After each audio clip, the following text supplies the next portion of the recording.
Yellowstone's alert level is currently green, but don't get too comfortable. This supervolcano is still alive, and it could erupt at any time. New data shows the caldera is breathing, with the ground slowly rising and falling as things move deep underground. If Yellowstone actually blew today, it would be a huge disaster. A 10-foot layer of ash would bury everything as far as 1,000 miles away, and over 90,000 people would lose their lives almost instantly. Now, the problem is there's some strange activity going on there lately, like the rare Echinus geyser erupting all of a sudden. This is the biggest acidic geyser in the world that measures about 60 feet across.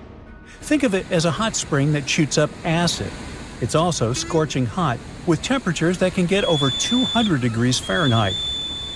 The Echinus geyser was really active back in the 70s, and it used to erupt every 40 to 80 minutes.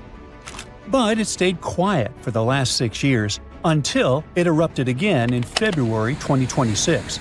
The water shot 30 feet high and the eruption lasted about 3 minutes. It was quite a show, but people were worried.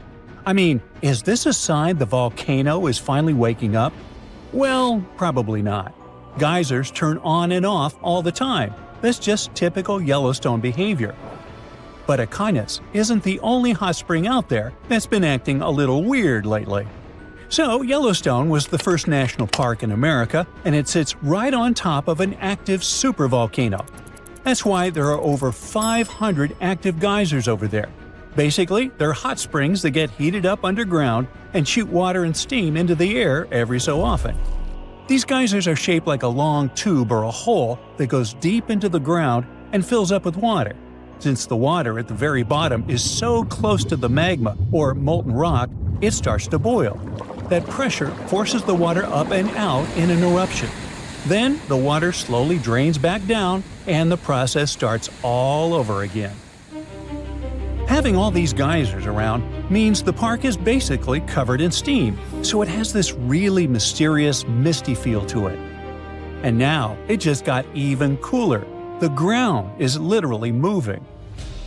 Lately, everyone's been focused right here, on the Norris Geyser Basin. This spot is home to the Steamboat Geyser, the tallest active geyser in the world. And since 2025, scientists have noted something weird here. The land, which used to be flat, now has a bulge in it.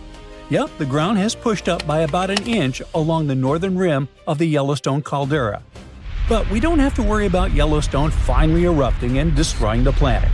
I mean, the situation is pretty scary, sure, but it's not a direct sign that an eruption is on the way. To be fair, this is not even a new phenomenon. Between 1996 and 2004, the land did the exact same thing. The area just south of the Norris Geyser Basin rose by almost 5 inches. This happened because a huge pool of magma, about 9 miles deep, was pushing up from underground. It felt like Yellowstone was ready to erupt at any time. Everyone was terrified, thinking it was the end of the world. But nothing happened. Then, in late 2013, the ground started rising again, at a rate of about 6 inches a year. And that was faster than ever before. Everyone got super nervous all over again. But just like last time, nothing big happened. The event lasted until 2014 and ended with an earthquake with a magnitude 4.9. That was actually the largest one in the area since the 70s, but it didn't trigger a massive eruption. In fact, the last time Yellowstone actually erupted was about 70,000 years ago, and it was not even a huge blast. Now, the area where this happens is known as the Norris Uplift Anomaly, and scientists are getting pretty used to its strange behavior. They say that when magma moves into the Earth's crust, it cools down and releases trapped gases. As that gas escapes, the pressure drops and the ground sinks back down. But just when we thought the area was finally quiet, nah. Back in July 2025, scientists checked the data and confirmed it. The land was rising again. The whole process looked very similar to the one back in the 90s. This might also explain the sudden rise in the number of earthquakes in 2025. I mean, the year was actually pretty quiet overall, with only about 1,100 earthquakes. That's pretty low, considering that at least 1,500 happen in a normal year. But the number of earthquakes suddenly went up at the end of 2025, and most of them happened right near the anomaly. So scientists were pretty sure the two things are connected. According to the estimates, it looked like the ground was going to keep rising for a while. But they also said we don't need to worry about an eruption. The changes we've seen so far are actually pretty small. They're nothing compared to the warning signs we'd get if Yellowstone was really about to blow up. Plus, we have way better tools now than we did in the 90s to track all these ups and downs. But one thing we know about volcanoes is that they are unpredictable. So against all the projections, something strange just happened. The ground stopped rising. Exactly. Recent measurements show the upward movement that had been happening since July 2025 has paused. So, whatever was going on under the Norris Geyser Basin just ceased, for now at least. Then there's something else that shows the caldera is back to normal. In February 2026, there were 74 earthquakes out there, which might sound like a lot, but for Yellowstone, it's not. That's a pretty standard number, because about half of the earthquakes in the park normally happen in swarms. I mean, groups of quakes that hit the same spot around the same time. And these swarms can trigger 10 tiny quakes in an hour, for example. To give you an idea, the year with the most earthquakes was 2017. That year, we were seeing something like 285 earthquakes a month. And even then, that wasn't considered dangerous activity. So, if February only had 74 quakes, we can consider it supernormal. Okay, so the caldera looks like it's quiet again. Does that mean we're safe and Yellowstone won't blow up? Not really. Then again, volcanoes are totally unpredictable. Yes, I'm repeating myself. But even with all the high-tech tools we have today, we don't exactly know how they will behave. So, technically, it can erupt at any time. Now, some people might think that Yellowstone is overdue, but that's not really how it works. If you look at the map, there's an average of about 725,000 years between its big eruptions. Based on the last time it had a big blast, we've technically got another 100,000 years left. But honestly, that average doesn't mean much, because volcanoes don't follow a schedule. Now, if Yellowstone did blow, it would be a total disaster. Some say it would be way more powerful than anything humans have ever seen. Computer models show it would blast tons of ash and toxic gas into the sky, making it almost impossible to breathe. That ash could even reach Europe in 3 to 4 days. The magma would completely wipe out the region, swallowing up forests, rivers, mountains, and anything else in its path. But scientists say the chances of an eruption are super tiny. And there's more. One of the magma chambers under Yellowstone is only about 5 to 15% liquid. The rest is basically solid rock. Hot rock, but still. It's not even clear if there's enough runny magma down there to cause an eruption in the first place. Anyway, that doesn't mean we should completely relax. Experts are still keeping an eye on the North Geyser Basin to see if anything changes in the coming months. Actually, the whole volcano is constantly monitored, and this situation is just another reminder that Yellowstone is still very much alive. It was April 2025 when geologists went back to Yellowstone's Norris Geyser Basin for the first time this year.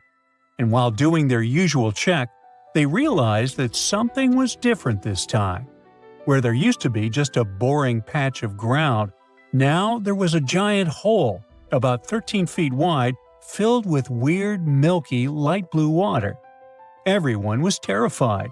Was it the sign that the Yellowstone supervolcano was ready to erupt?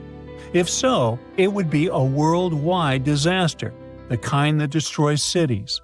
According to the U.S. Geological Survey, if such an eruption occurred, the after effects would be felt all over the world. To start, the areas immediately surrounding Yellowstone would experience pyroclastic flows. That's the lava that erupts out of a volcano, including a high-density mix of volcanic gas, ash, pumice, and hot lava blocks. Those flows would destroy everything they touch, and an eruption of Yellowstone would send them into Wyoming, Idaho, and Montana. Areas further away from Yellowstone would escape the flows, but they would experience falling ash. It would come down heavily in the states closest to the epicenter. The ash would be especially dangerous for anyone breathing it in. The weight of the ash would also pose a serious threat. It would smother crops and collapse buildings as it piles up. Tragic consequences would be countless, but we'll talk about them later, because soon after the discovery, the weird pit surprised even experts.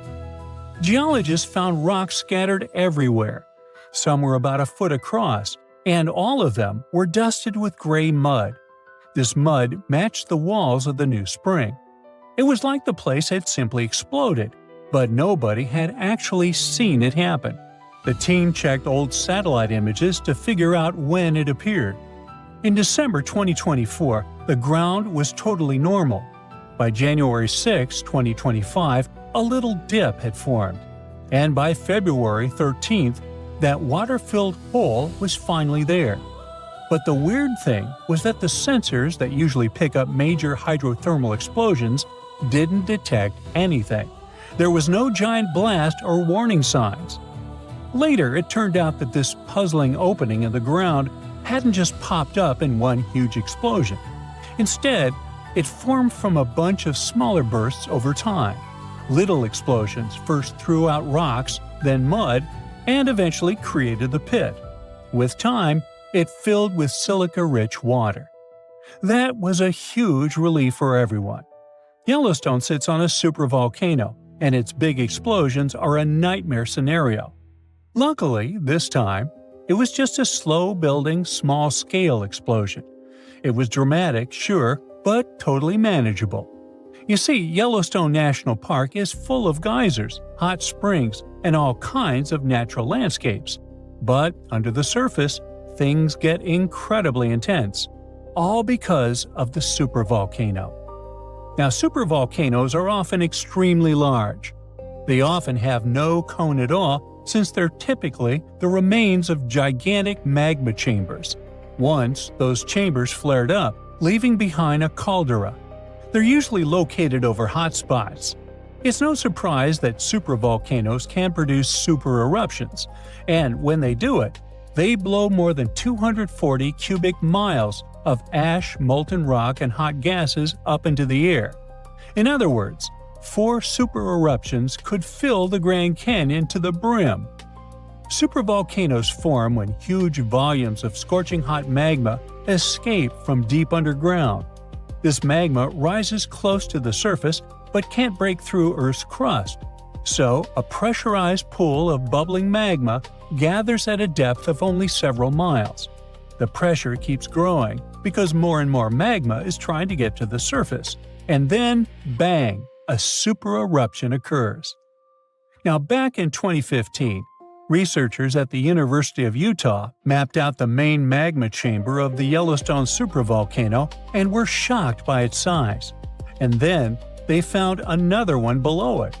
Together, these underground magma pools could hold enough molten rock to fill the Grand Canyon 11 times. All that magma pushes up on the ground above, which is why Yellowstone rises about an inch or two every year. That slow lift might not sound like much, but combine it with the fact that Yellowstone is still an active volcano and has a volcanic explosivity index of 8, and it's enough to make you wonder what could happen if things went south.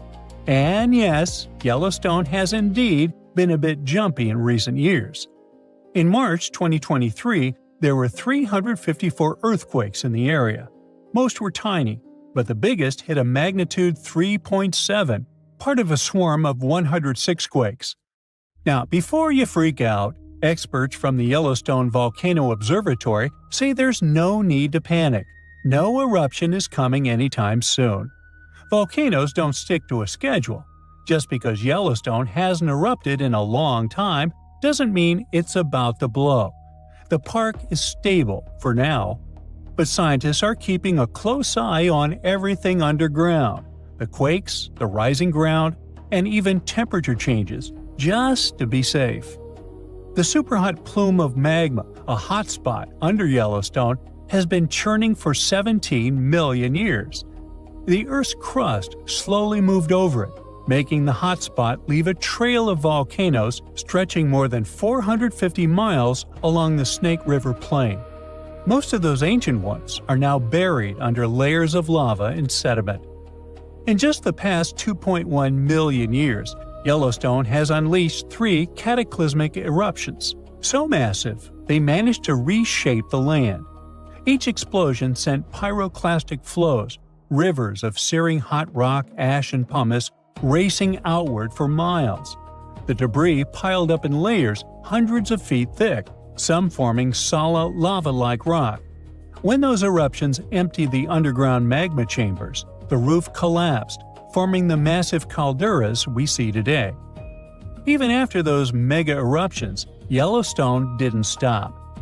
Between 180,000 and 70,000 years ago, enormous rhyolite lava flows, sometimes over 144 cubic miles, poured out. Some flows followed north-south vent lines. The West Yellowstone flow erupted around 110,000 years ago. The Nez Perez Creek flow followed 160,000 years ago. If you stand at Madison Junction on the caldera's northwest rim, you can see it, a cliff that formed when the Lava Creek Tuff eruption collapsed the land 640,000 years ago. And inside the caldera, you'll see the hardened lava flows snaking across the floor. Figuring out when a supervolcano might blow is like being able to read nature's warning signals. Thousands of years before a massive eruption, the heat underground starts building, and the magma chambers become like ticking pressure cookers. Little signs start showing up. Gas bubbles escape as the pressure shifts, and earthquakes shake the ground. The land above slowly rises. Cracks appear. Hot springs and geysers start acting up, heating even more than usual. Now, what would happen if Yellowstone erupted? Remember those pyroclastic flows we talked about before? They can contain 2 parts: the lower flow of the hot lava that moves at ground level, and a cloud of ash that follows above the lava level. So the 2 of them would devastate huge areas. The ash would even reach Europe within 3 to 4 days of the eruption, but it wouldn't be so bad there. After that, it would only take around 2 to 3 weeks before cooler temperatures set in around the globe, all thanks to the sulfur gas that would get to the upper atmosphere after the eruption. Scientists predict that global temperatures would drop by up to 10 to 12 degrees. These consequences could last for 6 to 10 years, putting an end to monsoons, which could cause widespread famine in Asia. Scared? Well, don't be. The good news is that scientists don't believe that the sleeping giant under Yellowstone National Park will wake up in our lifetime. Experts say the next Yellowstone eruption won't likely happen for hundreds of thousands of years. And even then, it may not be that bad, because scientists have discovered that the magma lurking within Yellowstone is actually split up amongst 4 different chambers. Not only that, but some of the reservoirs of magma are likely to cool down and solidify, lessening the chances of an eruption. So, while an eruption does sound like it would change the landscape of the world, it's very unlikely to happen anytime soon. It's official. We now know the exact location and timing of the Yellowstone supervolcano's next eruption, and it's called a supervolcano for a reason. It will be thousands of times more powerful than a typical volcanic eruption. When this happens, the planet will face massive disasters. Earthquakes, tons of magma flows, ash and clouds that will block out the sun. The sky will be gray for a long time. We will have a shortage of food because of the lack of sunlight. Planes won't be able to fly. Some species of animals and trees may disappear. One disaster will follow another, like falling dominoes, one by one. Terrible times await Earth, and okay, stop. It's clear we got it. But when will all this happen? Don't worry, you won't be left without an answer. When ordinary volcanoes erupt, it's always a disaster, but only for those places that are located near the epicenter. Multiply the damage from an ordinary volcano by thousands and you'll get a supervolcano eruption. Yellowstone is one of the largest volcanic systems in the world. It's erupted 3 times in the last 2.1 million years. The last time was 640,000 years ago. The ash covered an area comparable to about half of the United States. Fortunately, there were no people there, but nature got hurt. A similar eruption of a similar supervolcano occurred about 74,000 years ago. It was the Toba supervolcano in Indonesia that caused an apocalypse the human race barely managed to survive. According to some theories, only a few thousand people stayed alive at the time during the volcanic winter, but it's not confirmed. Since Yellowstone is a volcanic system located in a vast national park, it was important for scientists to find out exactly where the first spark would come from. They found out that Yellowstone's magma doesn't accumulate in one place, but hides in several separate underground reservoirs. The reservoir in the northeast of Yellowstone, next to a beautiful place called Sour Creek Dome, is the riskiest. Here, the red-hot magma comes into contact with the hot rocks of the mantle, which are located deep in the ground. Their high temperature keeps the magma in a liquid state. Imagine that you put a pot of hot milk on the stove. Nothing cools down, but only gets hotter, so the milk may soon begin to rise and flow out of the pan. The same thing is happening with the magma under Sour Creek Dome. Magma doesn't cool down there, and at some point it may start to come out. It'll be like a broken pipe from which a fountain of boiling water gushes. But how did scientists find out? The magma reservoirs are located at a depth of about 6 miles, and this whole area is incredibly hot. They used a special method called magnetotellurics. So, Earth's rotating core creates a magnetic field that surrounds our planet. Magma flows around the core, and it contains many magnetic minerals that also create magnetic fields. Scientists use special instruments that sense those fields emanating from the magma, like a metal detector senses lost jewelry on the beach. Using magnetotellurics, they scanned Yellowstone and discovered 4 large magma reservoirs. 3 of them emitted powerful electromagnetic waves, and in the 4th, which is in the northeast, they recorded a much stronger signal from the magnetic field. This is where the eruption is supposed to occur. But fortunately, it won't happen soon. Perhaps in tens of thousands of years, perhaps in hundreds. Phew, you can relax. No volcanic apocalypse is coming soon. But how do scientists know when this magma will start to erupt? Magma doesn't have a timer, and the volcano doesn't wake up with an alarm clock. So, magma flows inside the pores of solid rock. It resembles a dishwashing sponge with lots of small holes through which water passes. Magma penetrates these pores and fills them. For magma to start erupting outward, it must fill at least 40% of these pores. About 20% of them are filled now. But these hot rocks continue to heat the magma and keep it liquid, so it can flow between the pores. At some point, it will connect with other pools of the liquid magma and become a large stream that will rise to the top. How can we prevent this from happening? It seems that the solution here is to cool the balsam rocks, but it's impossible to do so. They are several miles deep, they are incandescent, and there are too many of them. And in any case, trying to cool a part of the Earth's core sounds like a very bad idea. All we can do is accept that nature has its own plans. If the eruption occurs in tens or hundreds of thousands of years, then perhaps humanity will find a way to solve this problem. If not, then we should prepare for the consequences. A huge global catastrophe starts with a massive, large-scale explosion. The erupting magma produces a gigantic amount of ash. A powerful burst of energy collapses the Earth's crust over the magma reservoir. This leads to the formation of a giant caldera. You've probably seen a huge crater in a volcano. So, this is the caldera. The natural disaster is so loud it deafens everyone who's nearby. The blast wave rises ash and pumice stone at a speed exceeding the speed of sound. Volcanic materials reach incredibly high altitudes in minutes. Then, this pillar of ash spreads and plunges a huge territory into darkness. The incandescent particles in the lower part fall under their own weight and heat the air around them. It's almost impossible to breathe. The red-hot pieces of pumice stone and ash set fire to the surroundings. All this hot mass turns into pyroclastic flows that destroy and burn everything in their path. Forests, houses, roads, everything turns into coal. No planes can fly there. Tiny particles can penetrate engines. Besides, it's impossible to see through such a dark gray, hot cloud. It's also dangerous to drive cars.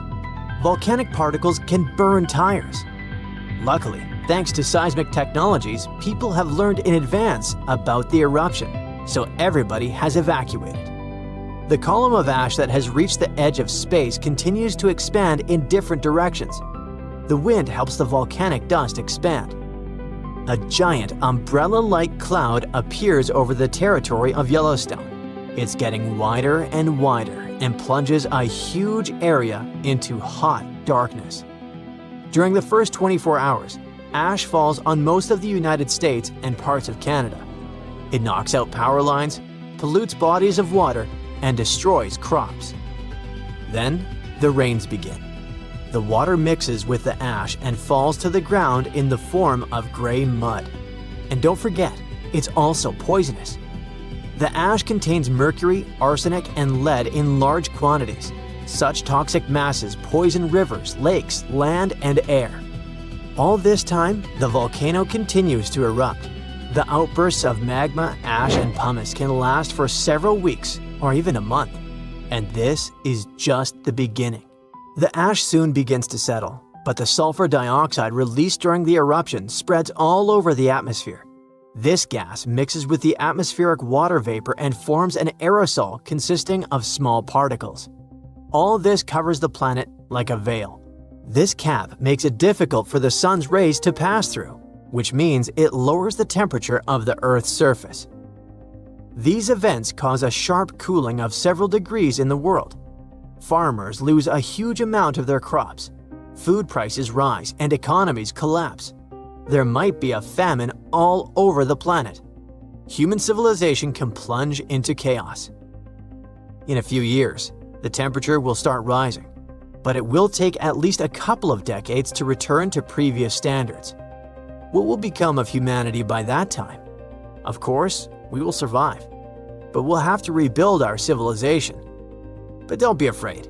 If nothing depends on us, let's just enjoy every day of life. Be grateful and help each other. Supporting and caring for each other even during the volcanic winter is a guarantee that humanity will survive. So, you might have heard that Yellowstone National Park is sitting on top of a giant supervolcano. That's the reason why the area can boast powerful geysers and hot springs. But it also means that underneath Yellowstone, there is an enormous magma chamber. In 2015, researchers from the University of Utah found out that this chamber was much bigger than everyone had previously thought. They even found one more reservoir with magma under the top one. Apparently, the more spacious the chambers are, the more magma they contain.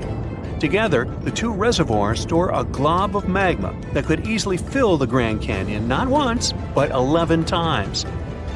But you know the most worrying thing about the magma chambers? They tend to push against the ground above them. As a result, the land in Yellowstone rises about 1 to 2 inches a year. On top of that, Yellowstone has the status of an active volcano, and its volcanic explosivity index, yes, there is one, is 8 out of 8. Such a high number means that if this volcano erupted, it would be an apocalyptic event. To put it into perspective, the eruption of Pinatubo in the Philippines in 1991, which is considered the most powerful in living memory, was given a mere 6 on the volcanic explosivity index. Ha, loser. Now, let's figure out if there's anything to worry about. In March 2023, the University of Utah seismograph stations recorded 354 earthquakes in the entire region of Yellowstone National Park. Sounds like a lot. But keep in mind that the most impressive event of the month was a mini earthquake of magnitude 3.7. It was part of a swarm of 106 earthquakes that began on March 29th and continued until the end of the month.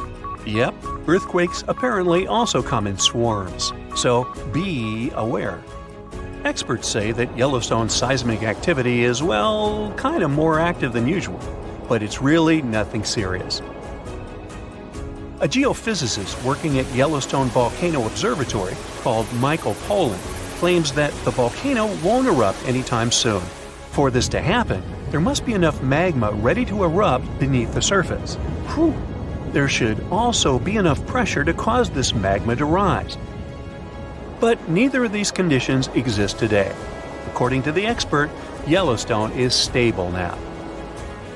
At the same time, Pollan and his team are keeping track of all kinds of underground activity, looking for warning signs of possible eruptions.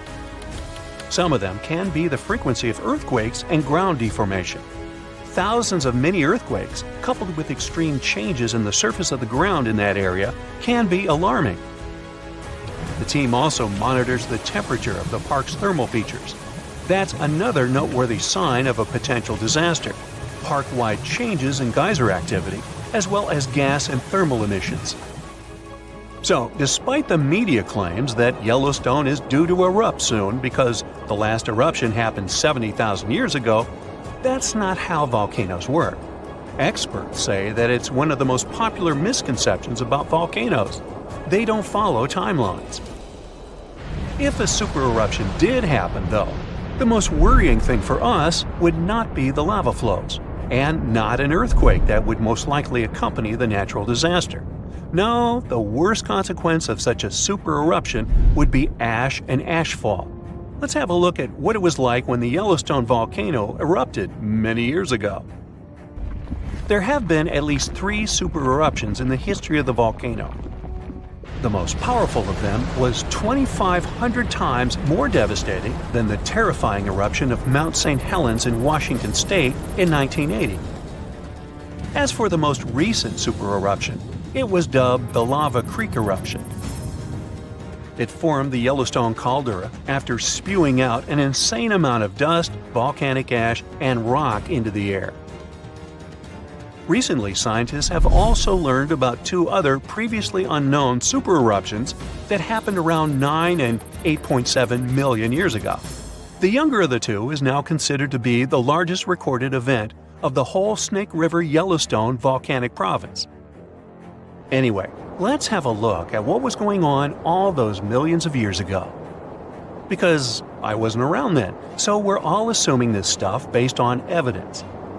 The first signs of the disaster appeared long before the catastrophe broke out. For thousands of years, the heat had been welling up from within the planet's insides. It had been melting rock beneath the planet's crust and leaving behind huge chambers. They were filled with a pressurized mixture of semi-solid rock, magma, water vapor, and different gases, including carbon dioxide. All this scorching underground soup was expanding since more and more magma arrived with time. The land over the volcanic system was rising upward almost unnoticeably. A year before the supereruption, Yellowstone gave a warning, a burp maybe, but that long ago there was no one who could interpret these signals. Plus, those alarming processes were mostly going on underground. For example, decompression releases gas bubbles. While bursting, such bubbles can often power particular kinds of eruptions. Months before the eruption, small-scale earthquakes became more frequent and more intense. The ground in many spots all over the supervolcano got hotter than it used to be. Surface lakes and groundwater also became warmer. If people had been around at that time, they would have noticed unusual steam fogging in that area. Not long before the eruption started, the growing pressure pushed the ground over the magma chamber up. This created a dome-shaped uplift. Narrow cracks started to open along the edges of this dome. Imagine opening a bottle of soda after you've shaken it. Something like that was happening near the volcano. Think Mentos and Diet Coke. The pressure was released through the fractures when gases were bursting out from under the surface. So right before the disaster, the ground around the Yellowstone volcano lifted. Geothermal pools and geysers heated up to boiling temperatures and got more acidic than usual. The magma started to rise toward the surface. At one point, the rock roof of the magma chamber couldn't resist anymore, and the eruption kicked off. Small but constant tremors began to move the ground days before the catastrophe. But the real shaking didn't start until several minutes before the eruption. With a deafening roar, a massive column of lava and ash hurled up into the air. Within several minutes, a pyroclastic flow rushed across the area at a hurricane-force speed. Such a flow is a liquid mixture of half-solid lava pieces, volcanic ash, and hot, expanding gases. It looked like an extremely hot, toxic snow avalanche. With a temperature of about 1,300 degrees, it was burning everything in its path. The volcano kept pumping ash for days on end. For all living creatures, ash fallout was one of the most dangerous consequences of the eruption. Volcanic ash turns into glassy cement within seconds of being inhaled. Most animals didn't have a chance to survive. Even thick trees started to collapse under the weight of this dense substance. It only took a couple of days until a thick layer of ash covered huge territories. After the ash got into the stratosphere, the temperatures all over the world started to drop. The eruption was rich in sulfur, which is an effective sunblocker. That's why it soon got so cold that there was no summer in the whole world for the next several years. Animals couldn't find food and clean water. This natural disaster, called the Gray's Landing supereruption, was colossal. That's how researchers described it in their recent studies. It affected a huge territory. The streams of lava enameled an area as large as New Jersey in scorching hot volcanic glass. It instantly sterilized the land surface, wiping out all the plant life that had been thriving there before. Now, if such an eruption were to happen these days, it would cover Colorado, Utah, and Wyoming with almost 3 feet of toxic volcanic ash. Many regions would be plunged into darkness. Even the coast, where most Americans live, would experience problems with the spread of the ash cloud. It would destroy crops and contaminate pastures, ruin power lines and electrical transformers. Well, so I'm sure you'll agree with me, it's a good thing that such a disaster isn't expected to occur anytime soon. Hey, we got enough other stuff on our plate. Day 1. A small but powerful tremor is shaking the city of Naples, Italy. The news networks are reporting on the event. The experts believe that Mount Vesuvius, the stratovolcano on the Gulf of Naples, will explode soon. But when? It's erupted many times in the past. In fact, that's how it got its shape. It's made of multiple layers of hardened lava, pumice, and ash. Vesuvius last erupted in 1944, but a major blast happened there nearly 2,000 years ago. It buried the Roman towns of Pompeii and Herculaneum and decimated the surrounding areas. Today, 3 million people live less than 20 miles from the volcano, and 600,000 live in the danger zone. Large eruptions happen every few thousand years, usually after long periods of calm. And the trouble is, Vesuvius is long overdue for its next one.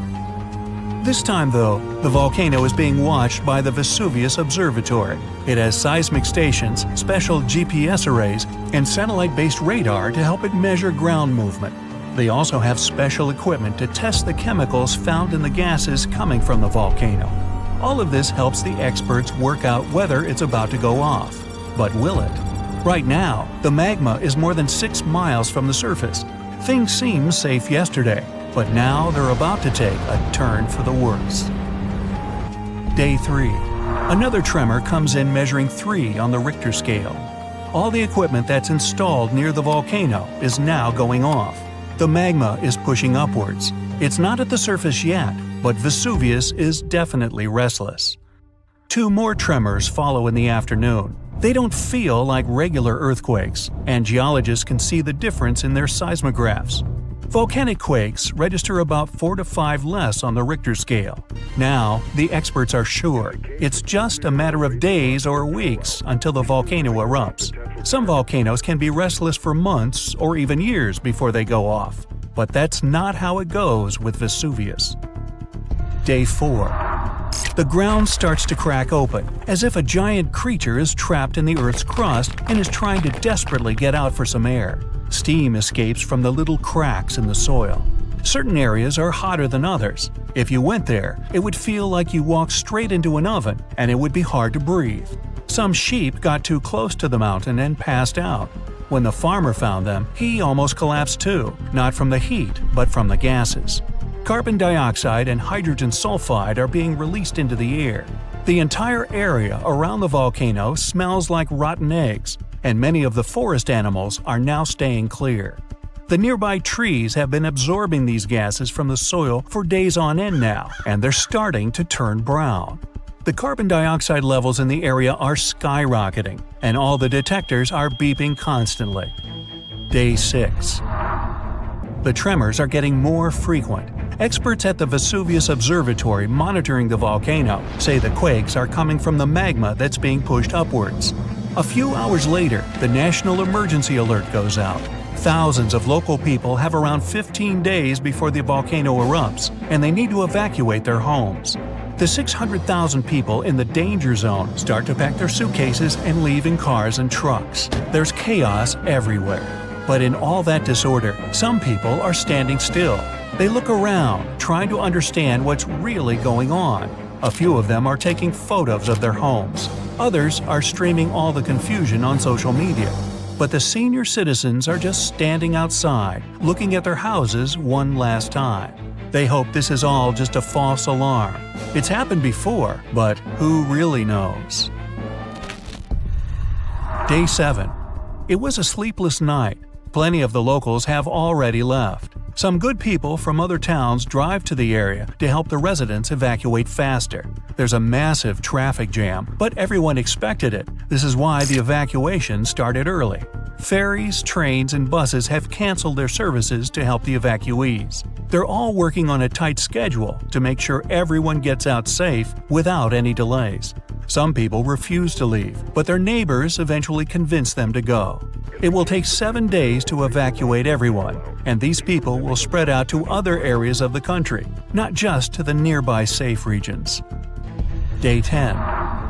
More than half of the residents have now left the red zone. After the chaos, there's now silence, and it's interrupted by the eerie sounds of the tremors. Animals are being evacuated too. Many people are now trying to save as many animals from the forest as they can find. Day 16. All 25 of the towns that were at risk have now been evacuated. The red zone is empty. But the tremors are getting stronger, as the volcano is a pressure cooker ready to explode. White smoke rises from the large opening on the mountaintop and the vents on the side. The molten rock moves toward the surface, and the pressurized gases form bubbles, just like the ones you see when you boil food. Suddenly, there are some loud booms, and then an explosion. It's loud enough to be heard thousands of miles away, and the shockwave is felt throughout Italy. Volcanic rock is thrown up into the air. A thick black mushroom cloud forms and expands into the sky. The birds abandon their nests and fly away in huge flocks. The red-hot lava is now spewing out of the volcano like a fountain.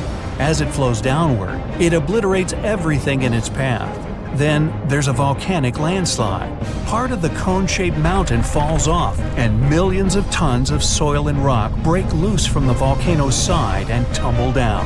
The lava spreads on the slopes, and it slowly slides down into the forest and the farmlands.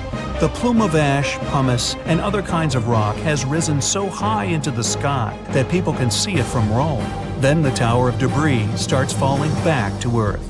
First comes the ash, then chunks of rock. The ash in the atmosphere is so dense that it's hard to breathe. The lava slowly spreads across the area and pulls down all the trees. All the nearby towns are shrouded in darkness and smoke.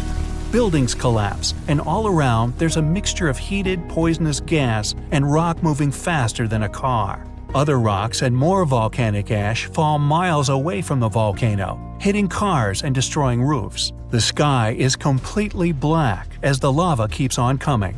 Slowly, all the nearby towns are submerged beneath the molten rock. Some of the lava even reaches the sea. Gigantic white steam covers the shore where it falls in, and the magma turns black. Now, a weird neon blue fire appears on the slopes of Vesuvius. This is caused by burning sulfuric gases. They're escaping at high pressure from the cracks in the volcano's surface. When they come into contact with the air, they ignite. These blue flames can reach 16 feet into the air. Now, all nearby flights are canceled, and many planes have to change course to reach their destination. Ever since the national alert, no planes have been allowed to fly over the volcano. The clouds of volcanic ash can damage jet engines and other plane components. The water supply is now contaminated by streams of volcanic ash, and it smells unbelievably bad. In just a short amount of time, all that magma has made entire towns vanish. Only the roofs of taller buildings can be seen. After the big and explosive eruption, there are some smaller and quieter ones. At this stage, nobody knows if the volcano has stopped erupting yet, and absolutely no one can go anywhere near the area. 10 years later. Most parts of the red zone are now hidden under hardened but still warm lava, including the ancient site of Pompeii. Some people have started to forget about what happened. Others have begun their new lives elsewhere, and some don't even want to think about what happened to their old homes. But several of them are counting the days until they can go back. 100 years later. You're walking in what appears to be a wasteland of volcanic ash. You suddenly realize that you're standing on top of your great-grandparents' town. Everything is now submerged under a thick carpet of solidified lava.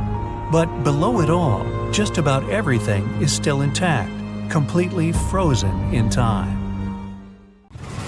Yellowstone is the internet's favorite doomsday volcano. Maybe you heard the prediction. One super eruption, then a continent dusted in ash and temperatures going down. A perfect disaster movie scenario. Yet, geologists worry about a different kind of volcano. One that won't explode only once. It could rip the ground open, flood the entire continent with lava, and make the air unbreathable. And we know this because it happened before. Right now, researchers think there might be around 20 supervolcanoes scattered across the planet.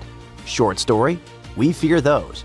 Long story, a major supervolcanic eruption could collapse modern society as we know it.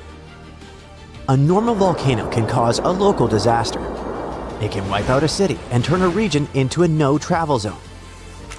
When Mount St. Helens exploded in 1980, it was huge. The eruption blew the top off a mountain and flattened forests like knocking down dominoes. It showed the world just how scary volcanoes can be. But in geological terms, it's nowhere near what a supervolcano could do.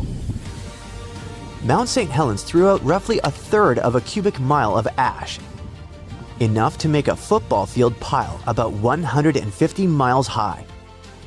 For comparison, a supervolcano could bury the entire state of Texas 5 feet deep, and Texas stretches about 800 miles. Volcanoes like St. Helens are mountains that build up over time, layer after layer, like nature stacking spilled wax. They erupt, they cool, they erupt again, and you end up with a cone that looks cool in photos. A supervolcano is like a hidden pit. It resembles a giant underground tank of molten rock covered in a thick slab of crust. Imagine the magma chamber like a huge underground room, and the ground above it is the ceiling. During a super eruption, cracks rip open across that ground and magma forces its way up through them, like steam blasting out of a pressure cooker. Ash and gas roar high into the sky. It can start in multiple spots across a wide area, not one neat hole. The magma chamber underneath can empty so violently that the roof above it collapses, the land drops, and what's left is a massive bowl-shaped scar called a caldera. And Yellowstone is the prime example. About 631,000 years ago, Yellowstone had a massive eruption and it left behind a giant caldera about 30 by 45 miles across. Now it's a national park, but it's also basically a footprint, like a warning. If Yellowstone erupted again, the first super hot clouds of ash and gas could blast outward and burn everything nearby. Then the ash would spread.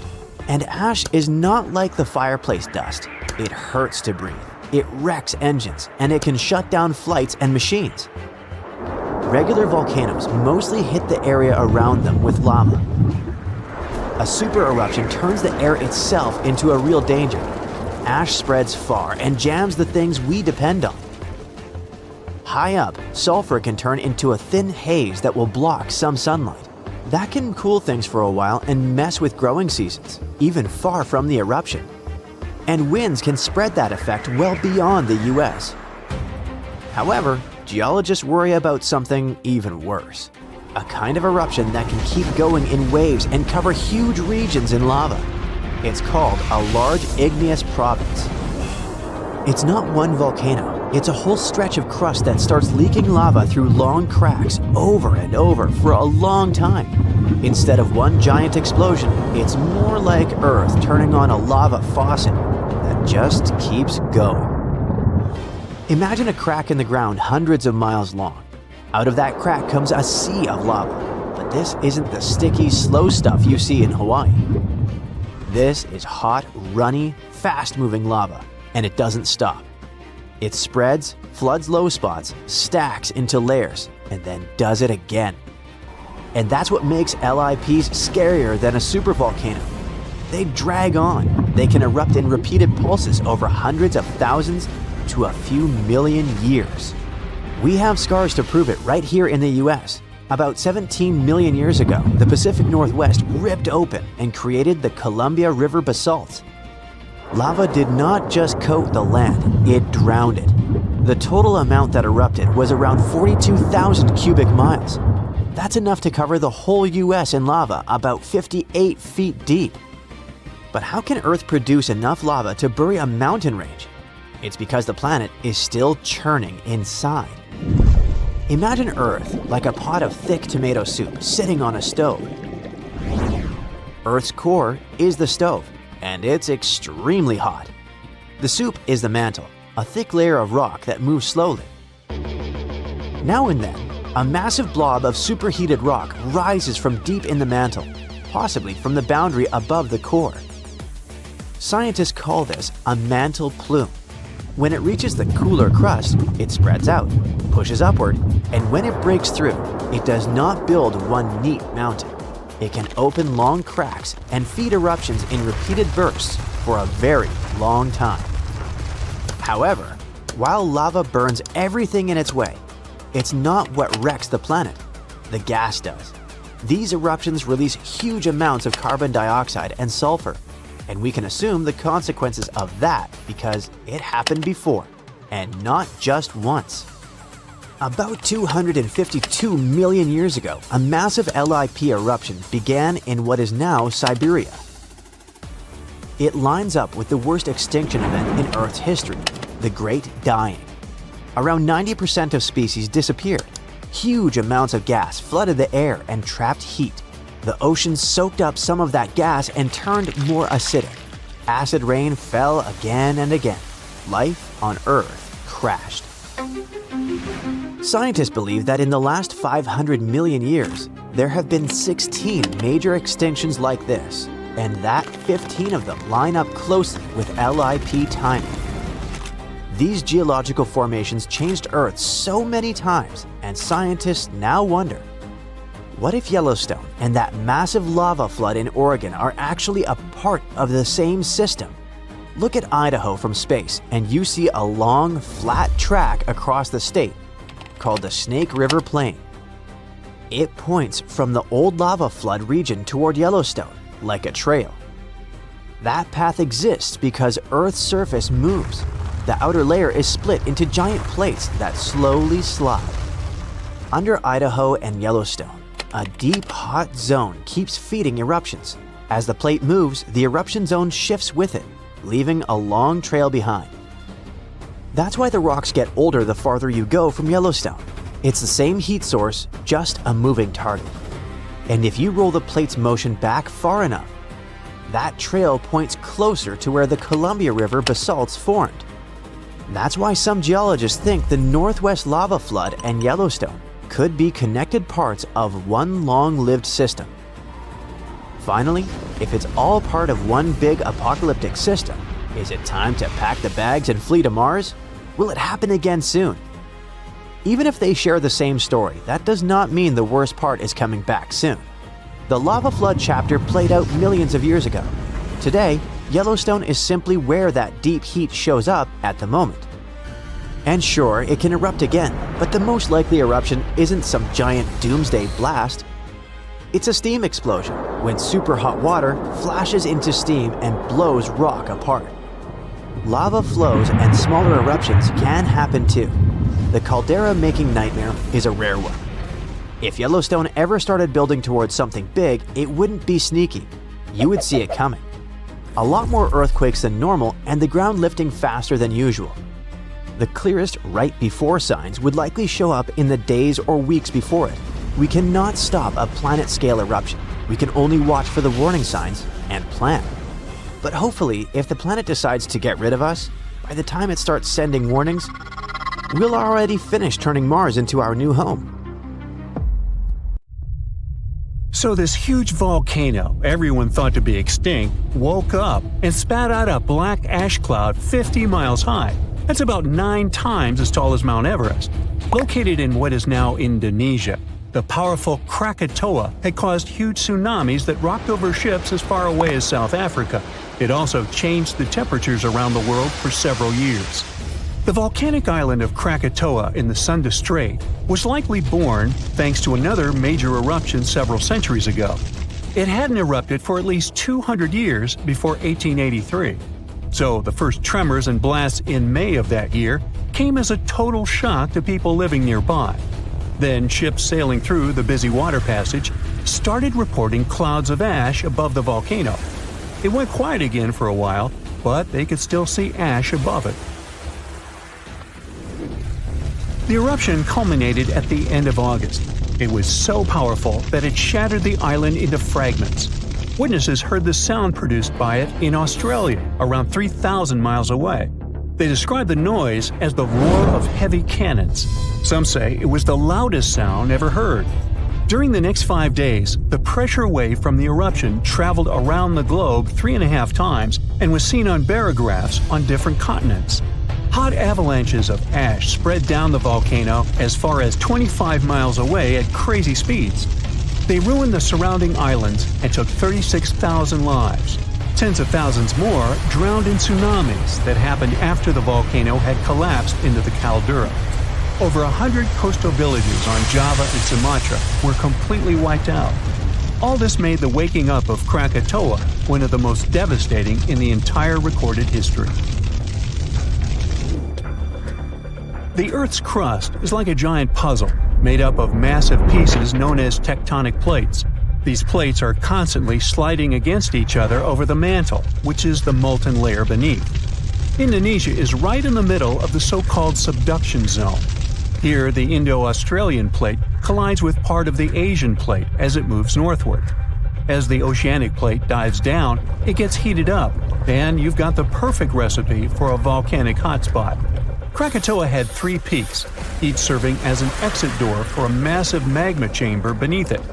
During a previous eruption, debris blocked one of these exits, and the pressure built up beneath. When Krakatoa finally blew its top, the blast split the magma chamber wide open. The eruption led to a so-called volcanic winter. Krakatoa had sent 6 cubic miles of rock, ash, and debris into the atmosphere. They created a thick veil that surrounded the Earth. The particles scattered sunlight, and the troposphere below cooled down. The effect stayed strong for several years. The Northern Hemisphere experienced colder than average temperatures, and in some regions, summer temperatures didn't rise to typical levels. Southern California received a record amount of rainfall in the months following the eruption. The sky became darker in different parts of the world for years afterwards. The sunsets, for many months, turned into a spectacular show of red and orange. One astronomer supposed it was the source of the inspiration for The Scream by Edvard Munch. The painting shows exactly what the sky over Norway looked like after the eruption. It also produced a rare type of halo called Bishop's Ring and a volcanic purple light at night. For several years after Krakatoa had blown up, the moon looked blue and sometimes green. That's because some ash clouds were full of particles large enough to scatter red light, only letting other colors pass. Someone even witnessed lavender sun and night-shining clouds. Krakatoa became the first scientifically well-recorded and studied eruption of a volcano. Between the moments the first clouds of ash were seen by a ship passing by and the disastrous eruption, scientists managed to organize geological expeditions. They studied the volcano and gathered samples of volcanic rocks. It became useful for understanding volcanic activity. Krakatoa was sleeping tight until the 1920s, when some locals noticed a column of steam and debris spewing from the collapsed caldera. Within weeks, the rim of a new cone sprang up above sea level. After a year, it was a small island named Child of Krakatoa. It continues to erupt, but fortunately without serious consequences so far. In April of 1815, Mount Tambora unleashed a massive eruption, wreaking havoc on the Indonesian island of Sumbawa. It destroyed homes and claimed 10,000 lives. Another 80,000 perished because of diseases that spread in the aftermath. The following went in history as the year without a summer. Cold, wet conditions wrapped Europe and North America in an unexpected chill. It became the coldest in at least 250 years. In the summer of that year, the temperatures dropped the most. Crops didn't grow, livestock didn't survive, and famine took over Western Europe and North America. New England had snow and terrible frost in the summer months. Food prices went up. Oats for horses became a luxury. Some people say it even inspired the invention of the bicycle in 1817. Scientists used early data and climate models to see if it was all because of the Tambora eruption. They compared the data to similar years. They showed that precipitation was around the same, but the temperatures were much warmer. When they introduced the volcano into the scenario, they got the exact data for the year without summer. They say that a powerful volcanic eruption like that one increases the likelihood of extreme cold by up to 100 times. The explosion of the Toba supervolcano on the island of Sumatra around 74,000 years ago became the Earth's largest volcanic eruption in 28 million years. Parts of Indonesia, India, and a slice of the Indian Ocean got a cozy blanket made up of 6 inches of volcanic debris. It spat out a volume of rock comparable to almost 3 million Empire State Buildings. The crater it had left behind is still seen from space. All the ash and volcanic gases that sprang into the atmosphere because of the eruption partially blocked the sunlight. A severe volcanic winter began and lasted for 6 to 10 years. Some anthropologists see a connection between the Toba eruption and how limited modern humans are when it comes to genetic variety. Around 74,000 years ago, exactly when the Toba erupted, there was a population nosedive. That's why all modern humans trace their roots back to a tiny group of survivors. The Toba catastrophe theory proposes that most early humans in Europe and Asia didn't make it through the post-eruption climate chaos. Instead, a lucky, genetically limited bunch found their safe haven in Africa. But archaeological and paleoclimate records disagree with this theory. Benjamin Black from Rutgers University and his team set out to crack the code and discovered a hidden paradox. Maybe we were peering through the wrong climate lens. They ran 42 different climate model simulations, varying the magnitude of volcanic emissions, time of year of the eruption, background climate state, and eruption column height to see what climate disruptions the Toba eruption might have caused. There was a significant drop in temperatures in the northern hemisphere in the first year after the event, up to 18 degrees Fahrenheit. The southern hemisphere, where the early humans were settling, didn't go through a rough cooling that could have affected them all. The most significant eruptions that can seriously change the world's climatic patterns come from supervolcanoes like Yellowstone or Mount Toba. Luckily, these erupt very rarely, about every 100,000 years or more. Still, climate scientists study volcanic eruptions to understand and explain short periods of cooling in the history of our planet. Every few decades or so, a volcanic eruption lets out a substantial number of particles and gases. Some of them will block enough sunlight to start a brief global cooling period. Nothing like the real volcanic winter, but still felt across the globe. When we think of active volcanoes, one region comes to mind: the Ring of Fire in the Pacific Ocean. 3/4 of Earth's volcanoes sit within this belt. Compare the area to Australia, which doesn't have any volcanic activity. The old continent of Europe is also calm, or at least we like to think so. Can you guess what the most active volcano in Europe is? If you thought of Mount Etna on the island of Sicily in Italy, you were right. The volcano has erupted about 200 times and has been far from sleeping in recent decades. The last time this happened was in August 2023. The highest mountain in the Mediterranean is 500 million years old. But in Iceland, there is a much younger volcano. It sprang into action on the 10th of July 2023. In the afternoon, 3 fissures appeared in the ground on a peninsula in the southwest of the island. This was at a base of a small mountain peak. Its name means Little Ram in the local language. The volcano spewed molten lava high into the air. There were also gas plumes in the area. But the scientific community wasn't surprised by the event. They already knew about the volcanic area that stretches between the cities of Reykjavik and Keflavik. Its name is hard to pronounce. Hey, I want to buy a vowel. It had already erupted during the previous 2 summers. This activity came after 8 centuries of dormancy. In the days leading up to the latest eruption, seismologists, the scientists who study earthquakes, recorded over 12,000 tremors. When the ground opened up in July, the fissures were over 1.5 miles long. The following morning, 2 of them closed. All the lava was now coming out of the last fissure. It grew into an elongated cone, the simplest shape of volcano we are all familiar with. The lava soon filled a large crater. It grew almost 100 feet tall during the first week, and it is still growing. On the night when the eruption started, lava spread out in all directions. Its cinders set ablaze the dry moss in the vicinity. Local authorities closed off the surrounding area. There were toxic gases from the volcanoes and smoke from the burning moss. Firefighters flocked to the area. After a week, they proclaimed the area safe. Visitors soon came to witness the birth of Europe's youngest volcano. This form of tourism is quite developed in Iceland. People come from all over the world to watch active volcanoes.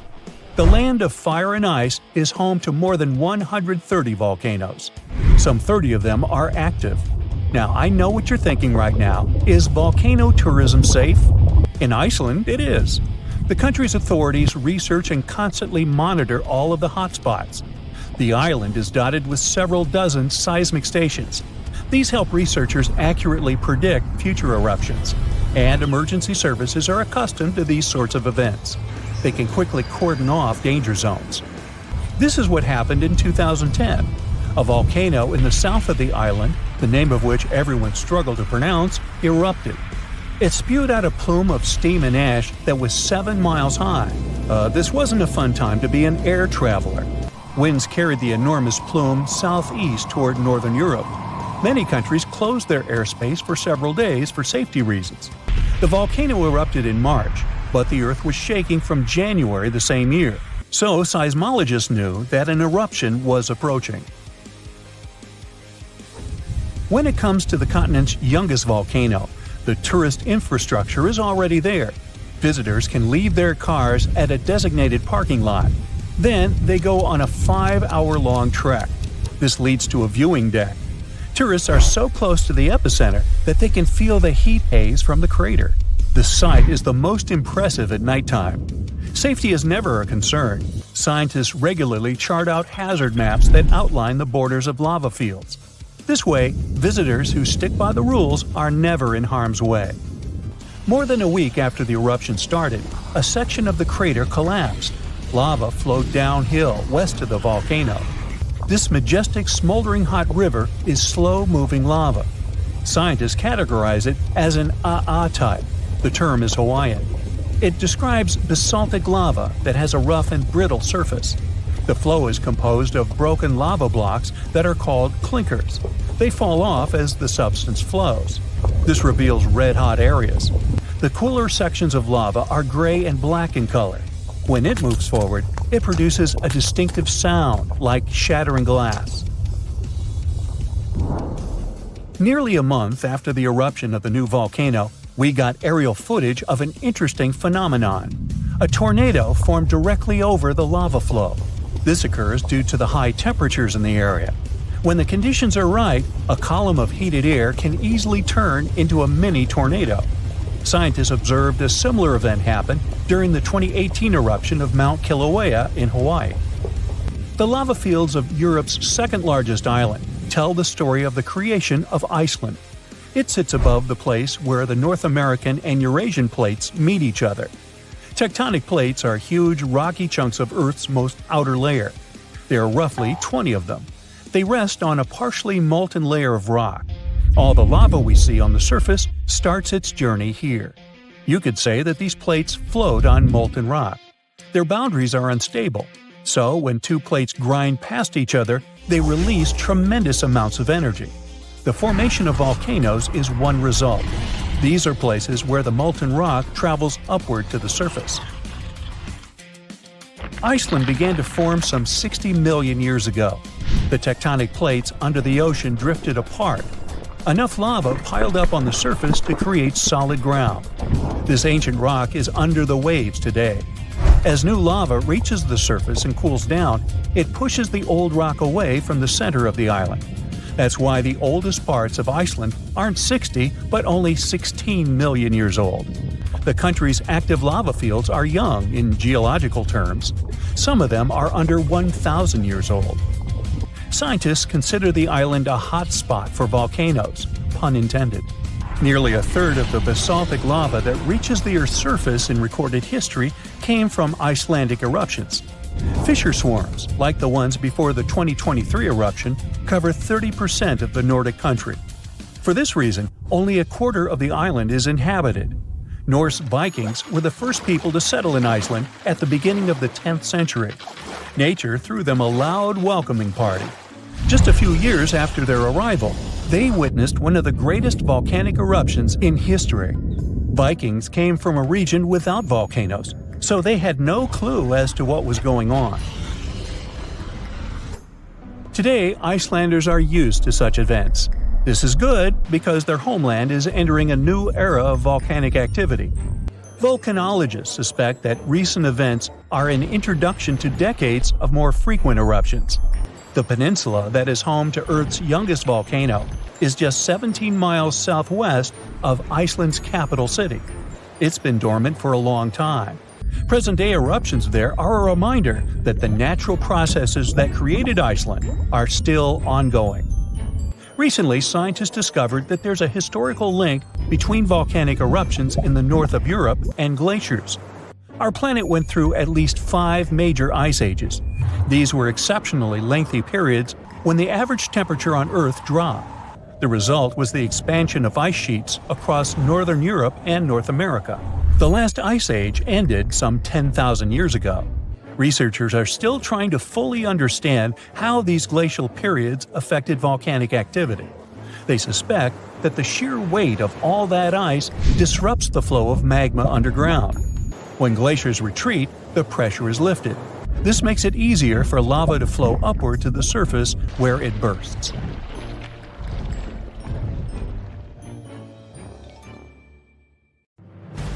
When you think of a volcano, what's the first thing that comes to mind? Streams of red, steaming hot lava pouring over the sides? Dark clouds of ash rising high into the sky? Maybe you think of a relaxing hot spring. Ah, that's nice. Well, we all imagine one thing, a cone-shaped mountain looming over the horizon. But it can be as green and lush as any other mountain. At the top, of course, there's a giant hole, like an opening that goes all the way down. Inside, there's lava and gases being pushed outside. Lava is so hot that if you were standing at the top of the volcano and looked down, your face would feel as red as the color of that liquid rock oozing out. A volcanic eruption never comes without consequences for us. And I'm not just talking about people living nearby. The impacts are usually felt on a global scale, too. Can't fly for a while because of the blanket of ash released in the air. Not to mention, it might be a bit tricky to breathe. Carbon dioxide, sulfur dioxide, and plenty of other toxic gases whose names immediately take you back to your high school chemistry class. Funny enough, most of that cloud rising out of a volcano is just water. Well, vaporized from those scalding temperatures. But before any volcano erupts, it goes through stages like an angsty teen. First, magma, that's lava before it erupts onto the surface and gets its name change, starts moving underneath the volcano. This causes earthquakes that get worse and more dangerous over time. Then, steam and different gases start spewing out of holes in the planet's crust. Our Earth resembles a tea kettle about to whistle. When the gas emissions and earthquakes get more massive, it usually means the volcano is about to blow its top. But those first stages can take years before an eruption happens. Then, the magma starts building up. With more and more pressure, it's planning to make its great escape. It's hard to notice this happening if you don't have the proper equipment. Good thing scientists do, and they've got us covered. The volcano becomes more active by the minute. Ash starts coming out and spreading in the air, creating ominous clouds that turn day to night. With the magma building up, an eruption is imminent. Then, boom! The surface gives in under the pressure below.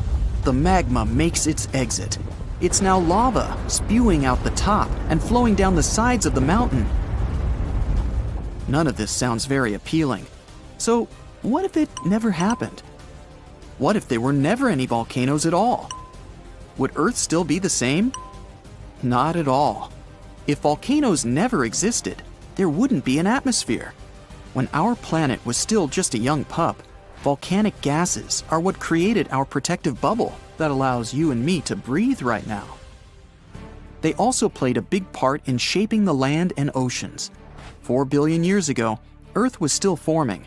It didn't look anything like the pale blue dot we know today. It was red hot, and the water was trapped under the crust. It wasn't until the surface started to cool down and solidify that the water was finally able to escape. Volcanoes acted sort of like a tear in the fabric of our planet. Water vapor would condense in the atmosphere and then fall back down as rain. It rained for so long that the third planet from the sun started turning into the blue ball we're more familiar with. In fact, there's even a theory that all the water on Earth came from volcanoes. And without water, of course, life wouldn't have been able to form. Land formation went through a similar process. You see, our planet was a pretty rough place to be when it was forming. It was a molten surface with fields of lava and constant volcanic eruptions and space rocks always crashing into it, because there was no atmosphere to protect it. When it started cooling down, a good solid surface formed, but the hot material underneath was still boiling and bubbling, and it continued making its way up. The crust would move and form thick layers with the material that was rising up. Over time, these layers became more permanent. Volcanic eruptions were still happening, but the first landmass had finally formed. Okay, we'll take the best part of volcanoes, an atmosphere. So what if they stopped erupting long after we got our protective breathable shield? Still not good. For starters, volcanoes created the most fertile soil. Around Naples, you have the famous Mount Vesuvius. The soil quality there is incredibly rich, and that's thanks to 2 huge volcanic eruptions, one that happened 35,000 years ago and another 12,000 years ago. Sure, these volcanoes caused a lot of short-term damage, but in the long run, these soils were fertilized by them. Now the region grows all kinds of citrus fruits, olives, grapes, cherries, And of course, their staple, tomatoes. There'd be none of that without rich volcanic soil, and Naples is by far not the only example like this. Bacteria, the first living organisms, lived in hot water. Scientists have discovered fossilized microorganisms older than 4 billion years. They thrived in hydrothermal vents. Those are fissures on the sea floor, and they're usually near volcanically active places. This means that without volcanoes, we wouldn't have land, water, or even the first life forms that, as the theory goes, would eventually evolve into all the creatures we have today. Could life have still developed on Earth without these explosive mountains? Doubtful. Okay, fair enough. We want our atmosphere and life. So let's say volcanoes stopped erupting today, after we already have all these benefits. Well, we're sort of already there, based on this story. At the start, there was only one continent, Pangaea. It was a supercontinent surrounded by one massive continuous superocean. Volcanic activity by this time had finally calmed down, and this meant all that energy would gather below the Earth's crust. Here's a little diagram. First, we have the Earth's inner core. Then there's the outer core. Next up, we have our convection currents. Magma is next in line. After that, the oceanic crust. And at the very top, we have our ocean and our continental crust. The reason Pangaea eventually broke up into the separate continents we have today is because of plate tectonics. It's not like the crust is all one solid piece. It's broken up into big chunks, or plates, that are always moving. And it's all still moving today. Yes, the land you're standing on right now is sort of surfing on that layer of convection currents. It's a slow process, so it's not like you can feel it. Pangaea didn't break apart all at once. It took tens of millions of years. When the plates move, they cause earthquakes and volcanic activity. They create mountains too. It's good for our planet as well, because the Earth gets to sort of renew its old crust. If there was no volcanic activity now, the pressure underneath the Earth's crust would keep building up. It'd get to a boiling point the continents couldn't handle anymore, and eventually, they'd start splitting into more numerous and smaller masses. Volcanoes are still useful to us till this day. For one, they cool our atmosphere. Their eruptions release sulfur gas. It combines with water in our atmosphere and cools it at its lowest level, which is where we live and breathe. There's also an excellent use for their heat. Geothermal power plants harness the energy coming from deep inside the Earth and turn its heat into steam. We then use that steam and turn it into electricity. This is the case for our friends in New Zealand and Iceland, since they live in places with high underground temperatures. Volcanic material can also be made into blocks for building stuff. It can be grounded down to make cement too. If we want, we can even search volcanoes for precious minerals like gold, copper, and sulfur. And who can forget about hot springs? Tourism to places like Yellowstone and Iceland wouldn't be the same without them. And who doesn't love a nice steamy dip in the ones safe for swimming? Oh yeah. In the end, volcanoes aren't so bad after all. Our beautiful Earth wouldn't be what it is without them. Our planet's biggest and meanest supervolcanoes are waking up. When they erupt, you'll surely notice it, even if you live thousands of miles away from the epicenter. Scientists are worried we might not have enough time to prepare and deal with the consequences of a supereruption. There's some volcanic activity close to the Italian city of Naples. And no, it has nothing to do with the famous Mount Vesuvius, but with another volcano. This one is harder to see as it doesn't have a tall peak like Vesuvius. But don't let this bad guy trick you. It could be way more dangerous than its giant neighbor. It does have a huge crater that's about 8 miles wide. This volcano is called Campiflagre, and it's actually one of the largest volcanoes in Europe, sitting under the town of Pasquale. So, Campiflagre erupted 39,000 years ago with a bang so massive it spread ash across the whole Mediterranean region. It also caused the temperature to drop by over 16 degrees Fahrenheit across Eastern Europe. It was the biggest volcanic eruption in Europe in 200,000 years. Since then, Campiflagre has had smaller eruptions, and the last one happened in 1538. Now the area is full of small craters, hot springs, and bubbling pools, and they're all proof that this volcano is still very much alive and brewing something. Since the early 2000s, the ground in the giant crater and the town nearby have been slowly rising by about 1 to 1.5 inches every year. There were at least 150 earthquakes that shook this supervolcano lately. In May 2024, there was a 4.4 magnitude in the area, the biggest in the last 40 years. Residents had to leave their homes and camp outside, fearing there would be more earthquakes. No one knows how Campi Flegrei is going to behave in the following months or years, but the authorities are organizing evacuation exercises to prepare the population just in case. The Italian volcano looks like an innocent kitten compared to the real giants like Yellowstone. For a volcano to deserve the title of a super one, it must be able to produce catastrophic-scale eruptions and eject huge amounts of magma, ash, and volcanic gases. The Yellowstone giant meets these criteria. Even though it moves from time to time, the Yellowstone supervolcano hasn't erupted for 640,000 years. But when it does wake up, it might erupt with incredible power, about the same amount as 10 huge nuclear power stations can produce. Under the ground, beneath Yellowstone, there's a super-hot area full of molten rock called magma. As more magma moves into a big space called a magma chamber, the ground above starts to swell or rise. When the magma cools down, the ground falls.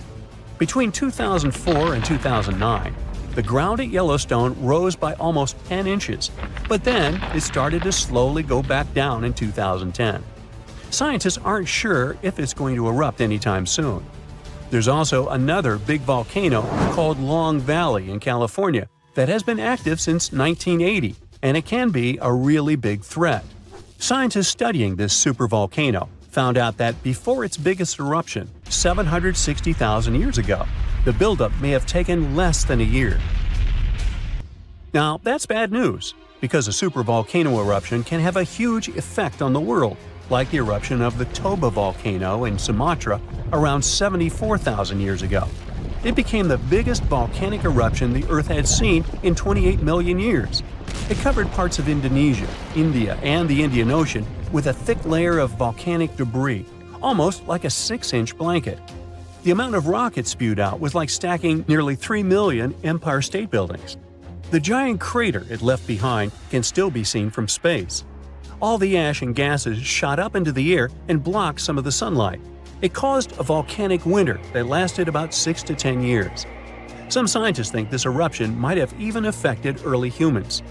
Around the time Toba erupted, the human population took a sharp dip, and there were far fewer people. Some say this is why all modern humans come from a small group of survivors.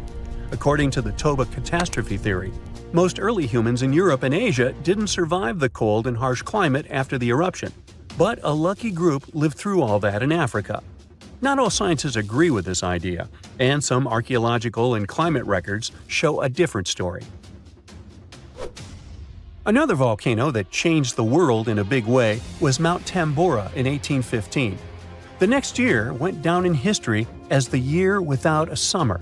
It was cold and rainy, and there was snow and frost even in the middle of summer, especially in Europe and North America. This happened because the volcano sent out a lot of sulfur dioxide into the sky, which spread all over the world and made the planet colder. When Tambora erupted, it caused huge tsunamis that smashed homes and took the lives of around 10,000 people. Afterward, about 80,000 more people passed away because of the consequences the eruption had caused in the world. The cold weather ruined crops, so food became really expensive. And because horses were the main way people traveled, the cost of oats that they ate went way up too. Some people even think this led to the invention of the bicycle in 1817 as a new way to get around. The eruption made the Earth colder for about 3 years.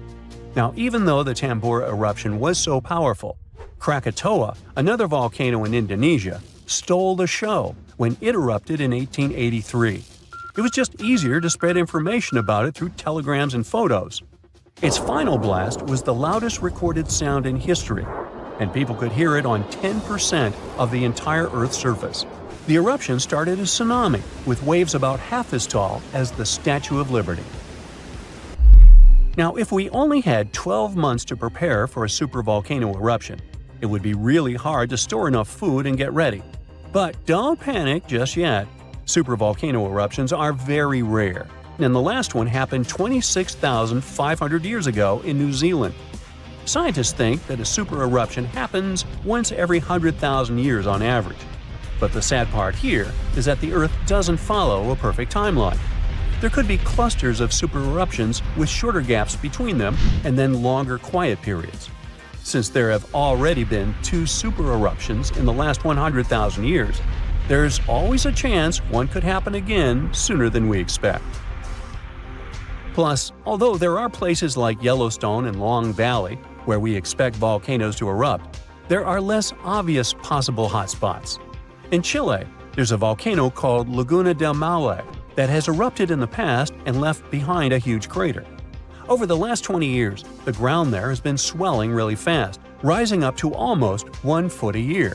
Some people are worried that this could be a sign of a big eruption coming. But scientists say there's not enough magma yet to cause a super eruption. In Bolivia, the Jutarancu volcano is also acting up. It's part of a group of volcanoes that have caused super eruptions in the past. Since the 1960s, the ground around Jutarancu has been lifting, but the last eruption was 250,000 years ago. Even though the magma might be rising, it's not enough to worry about just yet. The chances of a super eruption happening during our lifetime are 1 in 1,400, which is pretty low, so you don't need to worry too much. But just like someone wins the lottery every week with very small chances, a super eruption could happen sometime in the future, and when it does, we'll need to be prepared. When we think of active volcanoes, one region comes to mind: the Ring of Fire in the Pacific Ocean. 3/4 of Earth's volcanoes sit within this belt. Compare the area to Australia, which doesn't have any volcanic activity. The old continent of Europe is also calm, or at least we like to think so. Can you guess what the most active volcano in Europe is? If you thought of Mount Etna on the island of Sicily in Italy, you were right. The volcano has erupted about 200 times and has been far from sleeping in recent decades. The last time this happened was in August 2023. The highest mountain in the Mediterranean is 500 million years old. But in Iceland, there is a much younger volcano. It sprang into action on the 10th of July 2023. In the afternoon, 3 fissures appeared in the ground on a peninsula in the southwest of the island.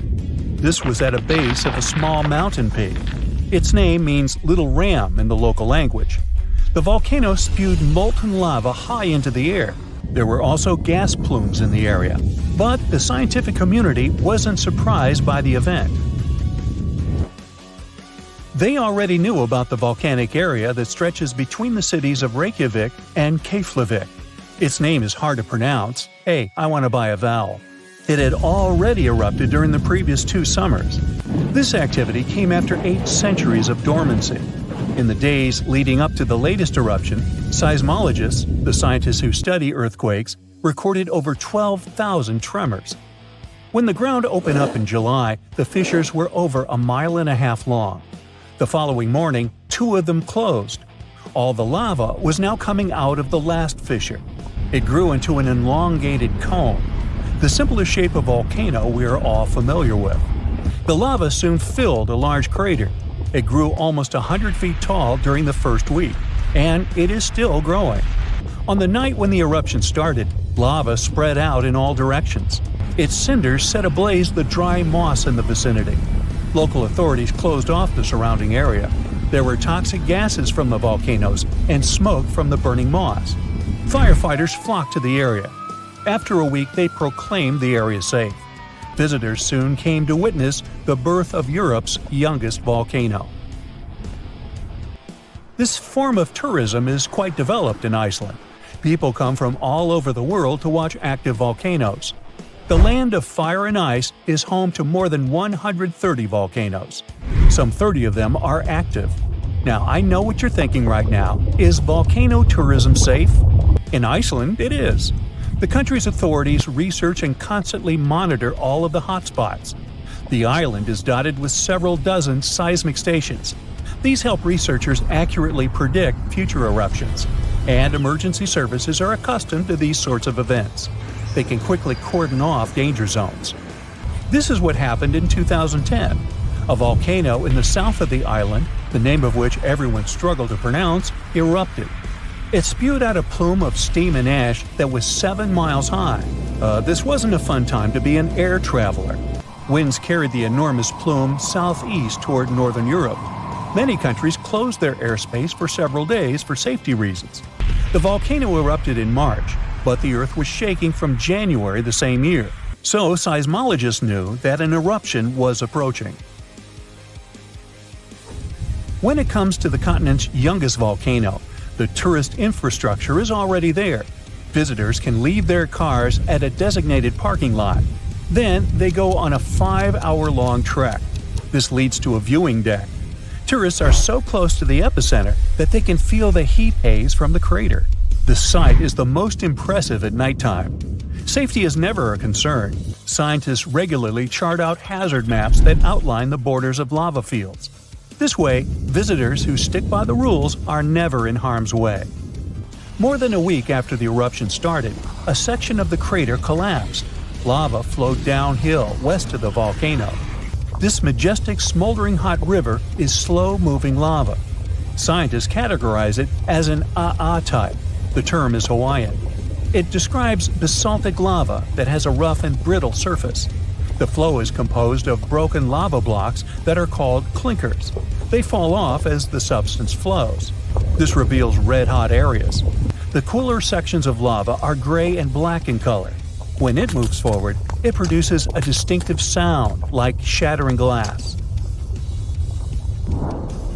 Nearly a month after the eruption of the new volcano, we got aerial footage of an interesting phenomenon. A tornado formed directly over the lava flow. This occurs due to the high temperatures in the area. When the conditions are right, a column of heated air can easily turn into a mini tornado. Scientists observed a similar event happen during the 2018 eruption of Mount Kilauea in Hawaii. The lava fields of Europe's second-largest island tell the story of the creation of Iceland. It sits above the place where the North American and Eurasian plates meet each other. Tectonic plates are huge, rocky chunks of Earth's most outer layer. There are roughly 20 of them. They rest on a partially molten layer of rock.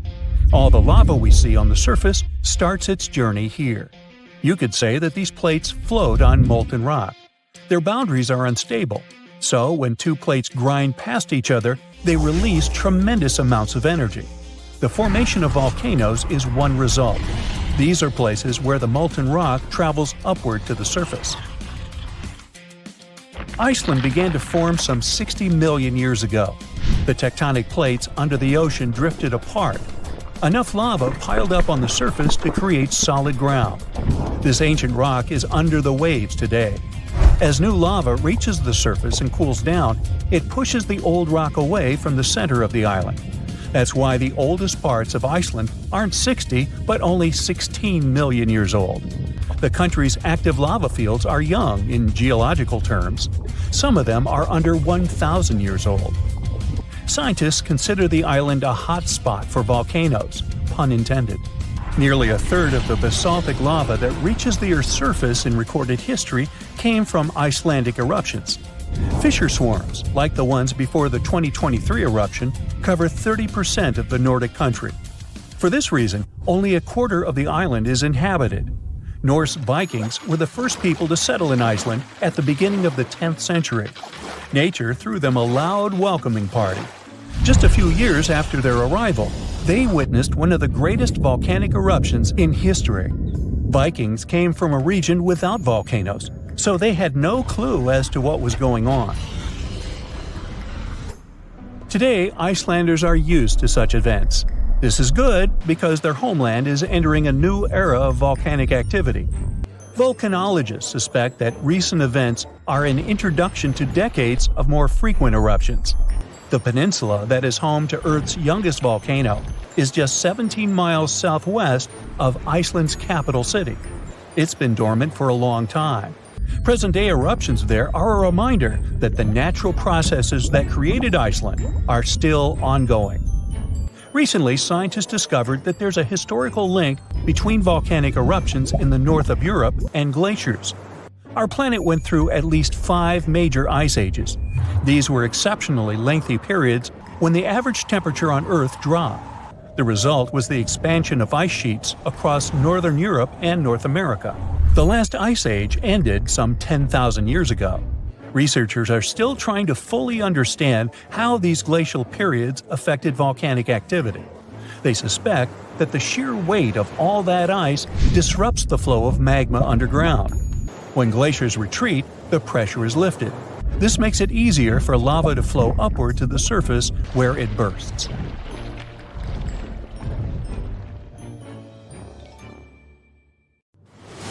Massive tsunamis, destructive tornadoes, giant meteorites, devastating earthquakes. Ooh, better have insurance. But all these are minor natural disasters compared with the eruption of a volcano. Some volcanoes can destroy a city, as it was with Pompeii, or some islands in the Pacific Ocean. But there's a dangerous type of eruption that can destroy all life on the planet. This type is called flood basalt. But first of all, let's figure out what a volcano is.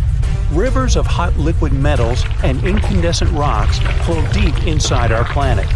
And the deeper it gets, the hotter they are. The source of this hot mass is the mantle, which is the middle layer of Earth, located between the core and the crust. These fiery streams are called magma, and it flows everywhere. But we don't feel its heat because of the thick layer of our planet's crust. Magma is lighter than the crust, so it always tries to break out to the surface. And in some places, it succeeds. At the junctions of tectonic plates, it splashes out when one plate moves under a thicker one. When magma reaches the surface, it becomes lava. This substance burns the ground around and cools down quickly. It hardens and forms a new layer of rock. The following splash of magma falls on the top of this layer. Thus, a mountain appears layer by layer over millions of years. And in its mouth, a fault of tectonic plates splashes out magma. This mountain is called a volcano. It spits lava and ash into the sky, then falls asleep and wakes up again during seismic activity. Now imagine that several giant volcanoes begin to splash out an infinite amount of magma. It just doesn't end and covers an entire continent. This is a flood basalt, and one day it did happen. About 252 million years ago, in the northern part of our planet, a lot of magma accumulated under Earth's crust. Trillions of tons of hot rock were concentrated in one place on a gigantic territory. And gradually, all this fiery energy began to seep out of the ground. Hot gas started to come out in different places in this territory. The ground shook endlessly, and the crust rose hundreds of feet, all pointing to the approach of an imminent catastrophe. And then, at some point, magma began to pour out. Giant fountains of fire burst out of the ground. Do you know these geysers in Iceland? So imagine the same things, but dozens of times higher and with hot lava and ash instead of water and steam. The ash and lava flows were so strong that they reached the clouds. Under Earth's crust, there was a gigantic bubble of magma, and it squeezed out fiery jets under the pressure of rock and ground. The rift was getting bigger. Magma was flowing out everywhere. It began to fill the entire North Continent. The flood of lava spread wider and wider. The streams of molten rock seemed endless. Layers of molten basalt rock overlapped one another, forming a giant tsunami of lava 160 feet high. It poured out of the ground for hundreds of thousands of years, flooding forests, rivers, lakes, and meadows. At the same time, billions of tons of volcanic ash rose into the sky, which could lead to a volcanic winter, since sulfur dioxide in the ash reflected the sun's rays. This might have lowered the temperature on the continent by several degrees. Then, dust and ash probably condensed and formed giant clouds that watered the surface with toxic acid rain. But after that, the cooled lava formed a giant thick shield, preventing magma from seeping out of the endless fire bubble. The global catastrophe was over, but only for a short time. Trillions of tons of magma were still flowing under a thick layer of solid basalt. The fiery rivers couldn't reach the top, so they spread out to the sides. As a result of this expansion, huge nets were formed under the thick rock. They ran in different directions like a spider web and heated Earth's crust. Gases started coming out from under the surface again. More and more energy accumulated there until an explosion of unimaginable force occurred. In addition to magma, carbon dioxide and ash escaped to the surface. They filled the atmosphere and caused the greenhouse effect. The temperature on the whole planet increased by several degrees. This release provoked another catastrophe that began in the ocean. There were deposits of methane, an explosive gas, on the seabed. Under ice-cold water, the methane was frozen and harmless. But the greenhouse effect in the atmosphere warmed up the entire ocean. Millions of tons of methane began to rise to the surface. This gas is more potent than carbon dioxide. Therefore, when it hit the atmosphere, the temperatures on Earth increased again. The whole globe turned into a hot sauna. In previous cool and humid places, the temperature reached those of a modern Sahara. Of course, most animals and insects couldn't survive such a cataclysm, but ocean life took much more damage. The heat and methane reduced the amount of oxygen in the ocean. Fish and other marine life couldn't survive in such conditions. New problems appeared when anaerobic bacteria started to multiply in non-oxygen water. They fed on methane and carbon dioxide and released hydrogen sulfide, a toxic substance that poisoned water even more. About 75% of land animals and 95% of the ocean's inhabitants went extinct. This flood basalt eruption was the only disaster in the planet's history that destroyed almost all plants and significantly reduced the insect population. Several species of the hardiest animals managed to survive in these conditions. The planet took about 10 million years to recover completely. After that, evolution began a new process of developing life.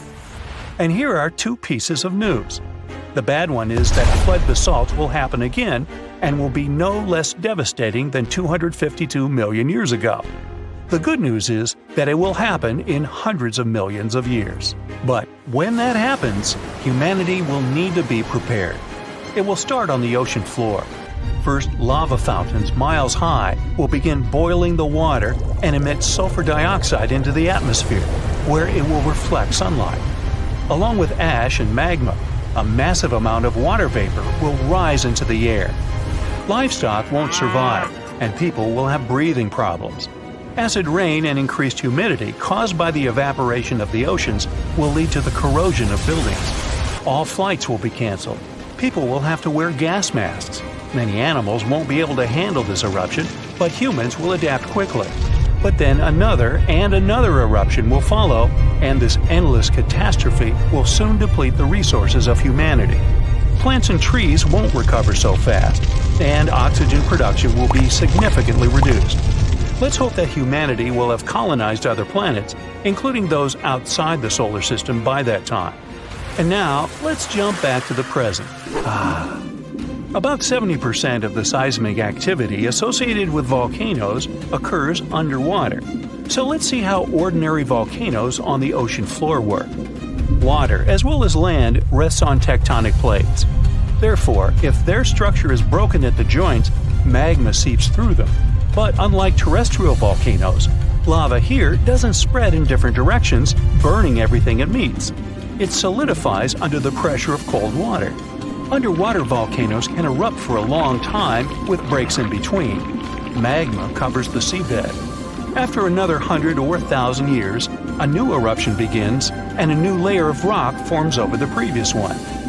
Over millions of years, layer by layer, magma is rising. And then, one day, a volcano rises out of the water. Magma splashes out of it and increases its height. And now we have a large volcanic island.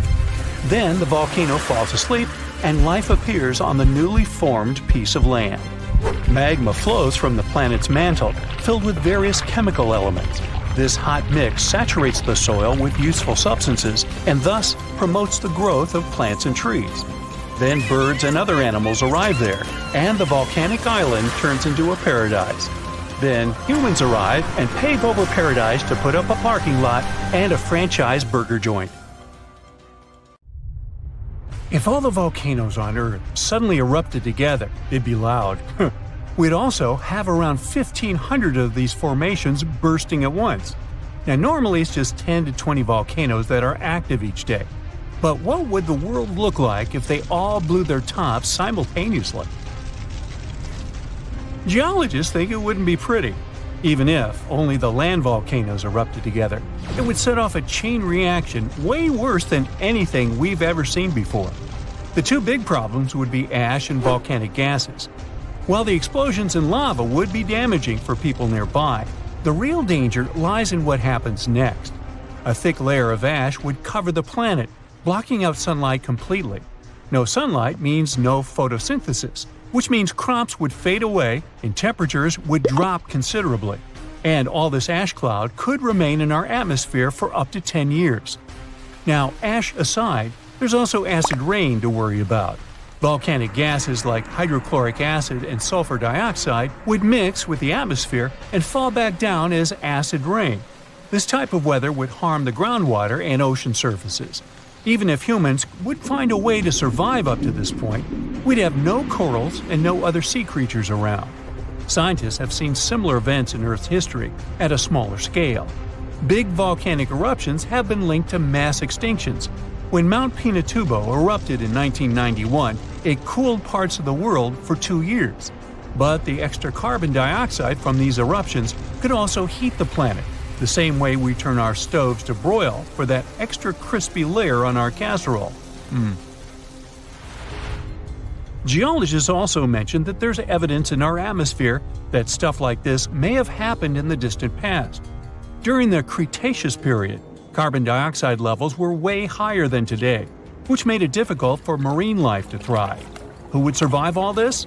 Probably just some extremophiles, these organisms that survive in harsh conditions like hot springs or deep undersea vents. As for humans, we could all lay low in underground bunkers until things clear up, or build multiple space stations that could fit us all. Yeah, right. The chances of all volcanoes erupting at once, though, are very slim. Whew!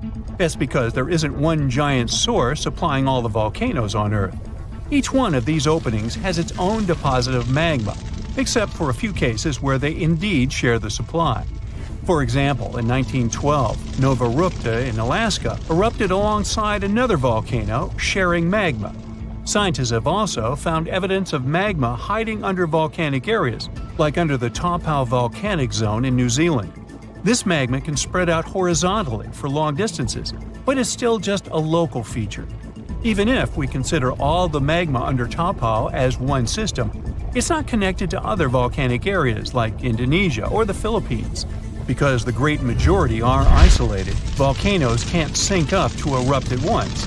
The magma comes from different processes like mantle decompression or adding water to the mantle through subduction. There's no way to make all these different volcanoes erupt together because of how tectonics work. Now, that doesn't mean we won't see interesting volcano activity in the future. Take an underwater area near British Columbia, where recently about 200 small earthquakes per hour have been noted. Deep beneath the Pacific Ocean floor, off the coast of Vancouver Island, magma is set to erupt, heating the water so much that it'll bubble like soda. However, this event will likely go unnoticed by anyone other than scientists. The anticipated eruption will most likely happen around 3 miles below the ocean surface. Scientists explain that the earthquakes range from negative to 4.1 magnitude, meaning only those nearby would feel any tremors. This unusual activity gives us a rare opportunity to study how the Earth's crust forms. The magma beneath the ocean floor is estimated to be almost 1,500 degrees Fahrenheit, but will cool rapidly upon eruption and contact with water. This runny rock will solidify upon contact with the seafloor, turning black quickly. This event will be useful for biologists too, who will have the opportunity to study the marine animal's response to any changes, like run! Antarctica, often seen as a vast icy continent, also holds a volcanic surprise beneath its frozen surface. Researchers have identified over 130 under the western ice sheet alone, making it the largest volcanic region on Earth. Most of these volcanoes, about 90, were only recently discovered in 2017.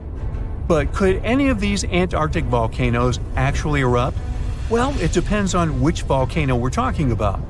While these formations are relatively young in geologic terms, it's hard for scientists to tell if they're still active or not. There are only two confirmed active volcanoes in Antarctica, Deception Island and Mount Erebus. The latter, standing tall as the highest peak on the continent, has been continuously erupting since at least 1972. It's known for emitting gas and steam, and sometimes even throwing out rocks in what are called strombolian eruptions. One of its most notable features is a persistent lava lake in its crater, a rare phenomenon due to specific conditions needed to keep the surface molten. For instance, it's fueled by a steady supply of magma from deep within the Earth's mantle. This continuous inflow of molten rock provides the material for the lava lake to exist. It also features low ambient temperatures. Despite its location in Antarctica, Erebus has relatively mild temperatures in its summit region because of the heat generated by the volcanic activity. This allows the lava lake to remain liquid rather than freezing over. Deception Island, another active volcano, last erupted in the 70s. While it's currently not showing signs of imminent eruption, it's being monitored closely for any concerning activity. Apart from these two being confirmed to be active, Antarctica is dotted with fumaroles, openings in the Earth's crust that release gases and vapors. Sometimes these fumaroles can create icy towers reaching heights of 10 feet. What we should focus on is maybe supervolcanoes. They're this type that has the potential to produce the most massive and destructive eruptions. Unlike the typical one, which has a single vent, supervolcanoes have a vast magma chamber beneath the surface, spanning tens or even hundreds of miles in diameter. Their eruptions can have catastrophic effects on the surrounding area and even impact global climate patterns because of the amounts of ash and gases they spill out into the atmosphere. One famous supervolcano is the Yellowstone one, which some say is gearing up for another eruption. It has the capacity to unleash a colossal eruption, spewing over 240 cubic miles of material. As much as we'd like to predict its behavior, volcanoes don't stick to a calendar. On the contrary, eruptions simply happen when there's enough magma beneath the surface. There also needs to be enough pressure for the magma to travel upwards. As far as we can measure, these conditions are not currently met at Yellowstone. Sure, many volcanoes operate on a cyclical pattern, but that doesn't mean Yellowstone is overdue. In fact, Yellowstone has had just 3 major eruptions over the past 2.1 million years. Also, the term supervolcano refers to the formation's size, not necessarily how fussy it is. Yellowstone's monitoring is extensive, tracking seismicity, ground deformation, thermal emissions, gas, water chemistry, and surface changes. Signs of an eruption would include thousands of earthquakes over a short period. We'd also see deformation on the ground and weird gas emissions ahead of time. Stable, as it might look like for now, the consequences of it having a major eruption could look ugly. Ash dispersion could blanket a 500-mile radius, potentially disrupting Midwest agriculture and clogging waterways. Ash and gas emissions into the stratosphere could induce global climatic effects, making our planet colder for several years. And yes, we've seen some research that it shows there's more liquid molten rock under the Yellowstone volcano than scientists believe. But that doesn't translate to imminent danger. The ground shakes beneath you. The pictures rattle on the walls. You hear a rumble off in the distance. Then, boom, a deafening explosion. The shockwave blasts through the windows and sets off car alarms. You duck under the dining table for cover, but then you remember you live not far from a supervolcano in the middle of a tropical jungle. So, staying in one place isn't a good idea. The shaking finally halts. You take this chance to peek outside and see a giant cloud of smoke covering the sky. It's lunchtime, but you wouldn't know it. The sun is completely veiled and darkness falls. The power's out in the whole city. In this darkness, you see red molten lava shooting from the sky and spilling on the rim. You run outside along with dozens of your neighbors. Your priority right now? Find safe shelter and fast. You think about taking the car, but with everyone running on the road, that's a no-go. So you run on foot where the crowd is going. Supervolcanoes are in a league of their own when it comes to natural disasters. Surprisingly, it's not all about size or height. A volcano is dubbed super if it erupts more than 240 cubic miles of magma. That's more than enough to overfill Lake Erie. It must also have a history of erupting and a magnitude of 8 on the Volcanic Explosivity Index. The largest active volcano on Earth is Hawaii's Mauna Loa. It's so big, it would cover the entire state of Rhode Island plus some. And next time you see a commercial plane flying high in the sky, remember that 30,000-some-foot altitude is about as tall as Mauna Loa is from base to summit. It's technically taller than Everest when you measure it like that, yet it's not considered a supervolcano. So you're running along the dark road not knowing and barely seeing where to go. Then, all of a sudden, a massive flaming boulder smashes through the bridge in front of you. You and everyone else are now stranded on the side of the volcano as it's getting more chaotic each second. Most of the crowd disperses, finding their own ways to safety. You remember there's a way to the other side not many people know about, but you'll have to cross a raging river through the dense jungle. You calm what's left of the crowd, and everyone follows you to your secret getaway. You finally get out of the city limits and head into the jungle.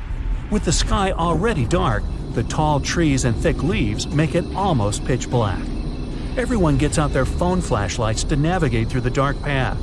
You all need to stick together and make sure nobody gets lost. Suddenly, fiery rocks strike the trees not far from you. Everyone jolts and tries to rush ahead, but nowhere is safe when it's raining scalding fire all around.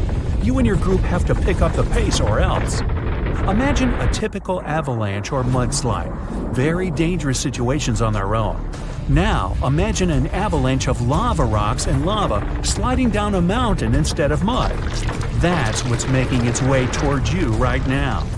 More and more people catch up with your group and bring news that the entire neighborhood is submerged in lava.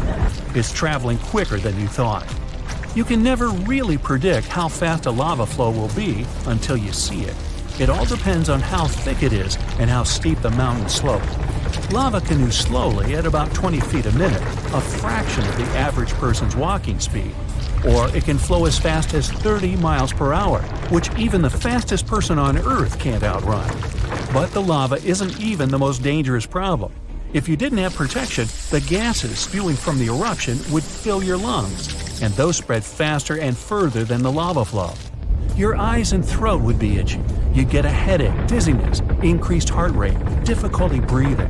The worst would be passing out from the lack of oxygen. Luckily, everyone managed to grab their gas masks before leaving their homes. You're now entering the treacherous terrain of the jungle and the danger zone. Everyone's phone batteries are giving out one by one, so your vision is even more limited. The terrain is tougher and you can't hear any sounds from the river. At this point, you're not even sure if you're going the right way. But your instincts tell you the deeper you go, the safer you'll be. The path is muddy, and the vines are hindering everyone's movements. That's when you hear something big running through the jungle. It's coming up on you fast. You can't see a thing until it's right up on you. A bear! And there goes a rhino. Wild cats, domestic cats, dogs, different creatures of all sizes and species. They all come running through the jungle right past you. You and your fellow humans aren't the only ones fleeing from the eruption. The rumbling is still going on. Before you know it, a shower of fire rocks strikes right behind you and ignites parts of the jungle. There's no going back. Everyone picks up and runs for it. You hear thunder in the distance. A flash of lightning lights up the dark sky. You think, finally, some rain to wash away this fiery nightmare. But that's not a regular storm brewing. These giant smoke clouds can mimic a thunderstorm under similar conditions. Your luck finally pays off. You hear the river straight ahead. You reach the bank and have to hop on some stones to get to the other side. You almost slip when someone from the group catches you just in time. Whew, that was too close. Not far down the river is a large waterfall leading straight to a shallow lake with sharp rocks at the bottom. The ash from the lava falls like snow, covering most of the trees and landing on the river. Ash is one of the most dangerous things about volcanic eruptions. You're soaked to the bone, but it's a lot better than ash and smoke. And then the rest of the group follow. The next thing you know, the river starts steaming as lava meets the bank and runs into the water. You try your best to speed things up. The lava can heat this water up to dangerous levels, and there are still people slowly crossing the river on the slippery rocks. Luckily, you manage to get everyone across. Well, almost everyone. You turn around and see someone's leg got caught between two rocks. The lava continues to pour into the river. You can feel the heat of the steam. You rush back to this person and try to pull them out. Their leg won't budge. Someone else from the group comes to help, and you're finally able to pull them out in the nick of time.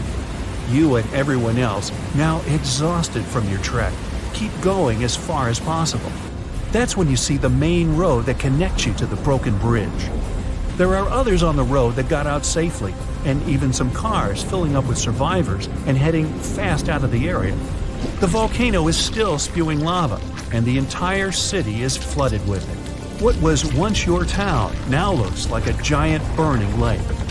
Planes and helicopters can't fly because of the smoke and ash, so don't count on an air rescue. You're still at risk even though you're on safer ground, so it's still too early to celebrate. Everyone continues to move away from the city. The further, the better. The ground continues to shake, but this time it's even more intense than before. Supervolcanoes are powerful enough to cause many earthquakes, but it's a good thing you're out in the open, far from the buildings and debris in the city. Now, back to reality. Rest assured that a volcanic eruption of this intensity won't happen for a very long time, as in millions of years. Besides, thanks to warning systems and humanity's preparation for such an event, it's extremely rare for even a regular volcano to do as much damage as it could.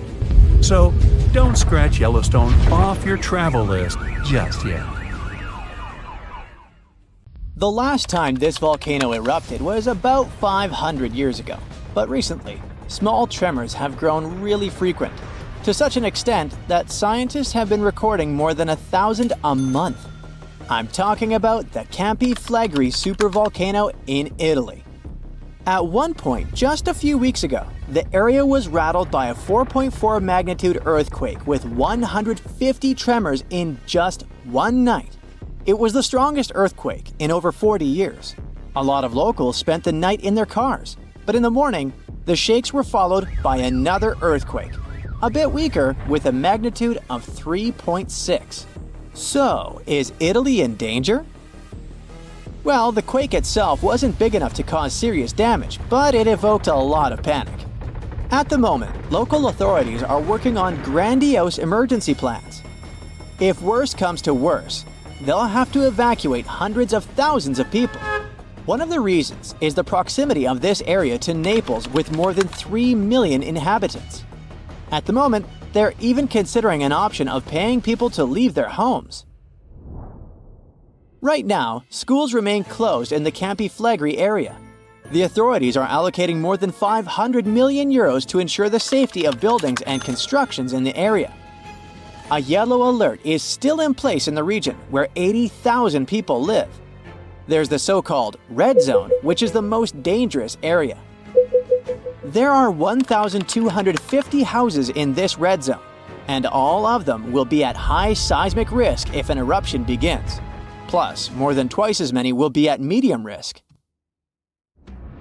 Italy is a country prone to seismic activity, and Pozzuoli is a densely populated area that is located on one of the most dangerous supervolcanoes in Europe. Campi Flegrei has 24 hidden underground craters and dwarfs the better-known Vesuvius. Yes, the very volcano that wiped the ancient Roman city of Pompeii off the face of the earth in 79 CE. This city thrived near the base of Mount Vesuvius at the Bay of Naples. In the time of the early Roman Empire, 20,000 people lived in Pompeii. They were merchants, manufacturers, farmers, and others. The soil in the region was rich and fertile, so there were lots of orchards and vineyards. Strangely, no one knew that this black earth was the legacy of an earlier eruption of Mount Vesuvius. The area was a favorite summer destination for rich Romans. Sadly, at noon on August 24, 79 CE, all this prosperity came to an end. The peak of Mount Vesuvius exploded, sending a 10-mile-high mushroom cloud of ash and pumice into the stratosphere. For the next 12 hours, the eruption was wreaking havoc on the city. Volcanic ash and a hail of pumice stones, some of which were 3 inches in diameter, showered Pompeii. It forced the city's occupants to flee in terror. Around 2,000 people holed up in stone structures and cellars, paralyzed by fear. They hoped to wait out the eruption. Who knows? Maybe if they had decided to leave the city immediately after the beginning of the eruption, they would have had some chances to survive. A westerly wind protected the city from the first stages of the eruption. But soon, a giant cloud of hot ash and gas rushed down the western slope of Vesuvius. It engulfed the city, burning everything in its way. This disastrous cloud was followed by a flood of volcanic mud and rock, which completely buried the city. As if the volcano was making sure no one would survive, a cloud of toxic gas poured onto the city, finishing the lives of a few survivors on August 25th. A flow of rock and ash followed. It collapsed roofs and walls and turned the city into a giant cemetery. When a supervolcano erupts, the consequences are usually catastrophic. Supervolcanoes have at least once had an eruption with a volcanic explosivity index of 8, which is the largest recorded number on the index. Supervolcanoes are often extremely large, with no cone at all. That's because they're typically the remains of gigantic magma chambers that once flared up, leaving behind a caldera. They're usually located over hotspots and appear when huge volumes of magma are trying to escape from deep underground. Eventually, they burst through Earth's surface. Sometimes, all this magma gets stuck, unable to break through the planet's crust. And then, massive pools of pressurized magma gather at a depth of several miles. The pressure keeps growing because more and more magma is trying to get to the surface. At one point, a super eruption goes off. The most recent super eruption happened in New Zealand. Well, when I say recent, I meant around 26,500 years ago. That's when a supervolcano beneath the surface of Lake Taupo spewed into the air more than 300 cubic miles of ash and pumice. Imagine 500,000 Great Pyramids of Giza flying up into the air at the same time. That's how incredibly powerful that eruption was. But the most exciting and confusing thing about the eruption was that the Taupo volcano didn't simply go off like many others. At first, everything was going as usual. Tons and tons of pressurized magma had built up under the surface, and the pressure was getting higher and higher. But after the rock cracked and the first portion of lava rushed out of the crater, something went wrong, and the supervolcano took a break. Only several months later, the disastrous eruption shook the ground. Thousands of tons of lava, rocks, and ash flew high into the atmosphere. The unusual pattern of Taupo still confuses scientists. The Indonesian eruption at Toba caldera 75,000 years ago was the largest eruption in the last 2 million years. Experts estimate that the eruption could have released hundreds of thousands of tons of sulfuric acid, which might have even caused a several-degree cooling of the planet's surface. But nowadays, the impact is hard to detect because of glaciers that covered the ground afterward. There are also several so-called supervolcanoes that haven't lived up to this name yet because they've never produced any super eruptions. For example, in 1883, Indonesian volcano Krakatoa went off. The power of the eruption tore the volcano's walls open, and cold seawater rushed into its molten insides. The difference in temperatures made the volcano blow up with a deafening boom. It was clearly heard 3,000 miles away in Australia. It earned the blast the title of the loudest sound in history.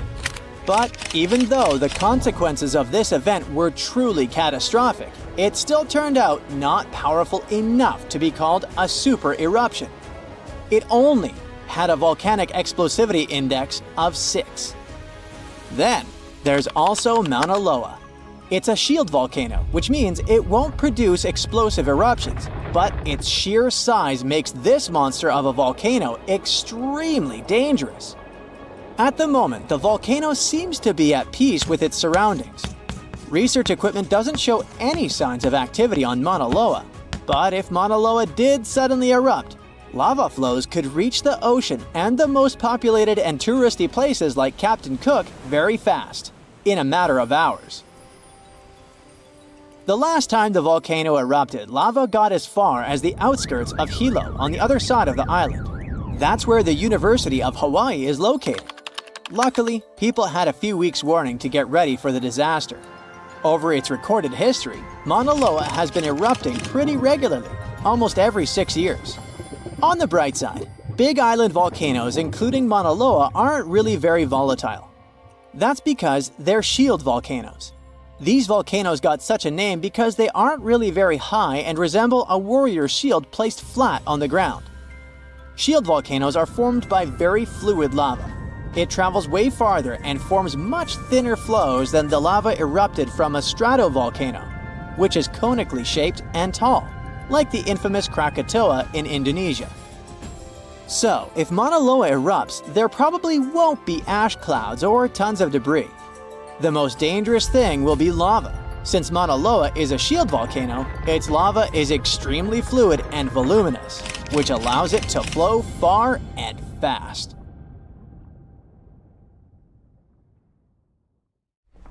In 79 CE, the Vesuvius volcano erupted and burned down two beautiful cities of the Roman Empire, Pompeii and Herculaneum. Many of you have probably heard about this tragic story. However, few people know that in the middle of the 18th century, archaeologists discovered ancient scrolls from that time amongst the ruins of Herculaneum. For any scientist or historian, such a discovery is a treasure trove that offers insights into the thoughts and lives of people from over 2,000 years ago. However, the problem was that 1,800 scrolls were found in very poor condition, singed by the heat of the volcano, coated in ash and soot. They had become hardened black lumps. Brittle as coal, any careless movement could destroy them. Scientists were aware that invaluable knowledge from an ancient Roman library was concealed within, and endeavored to decipher the texts. One method was to cut the scrolls in half and scrape off the thin layers of solid dust and ashes. Then, the researchers created a special machine that could slowly unroll the scrolls. They managed to read a few words, but unfortunately, such methods damaged and even destroyed some of the artifacts. In those instances, archaeologists could only wait for advancements in technology that would allow them to unfold and read the scrolls. And finally, this day has arrived. Artificial intelligence has now enabled researchers to decipher texts written 2,000 years ago, even though the inscriptions on the scrolls were charred and nearly illegible. Initially, scientists scanned the scrolls and created high-resolution digital models. This process allowed specialists to identify the areas where ancient ink had altered the texture and shape of the papyrus fibers. In the regions where ink was applied, the papyrus was slightly thicker and contained a higher level of carbon, the key component of the ink. The researchers developed a machine learning model capable of detecting these subtle details within the papyrus. They uploaded thousands of 3D images of the scrolls to the internet, inviting people to collaborate with AI in decoding the text. During the early stages, the system occasionally made errors, making human assistance essential. To incentivize participation, scientists and investors from Silicon Valley offered $1 million to anyone who could successfully decode the texts.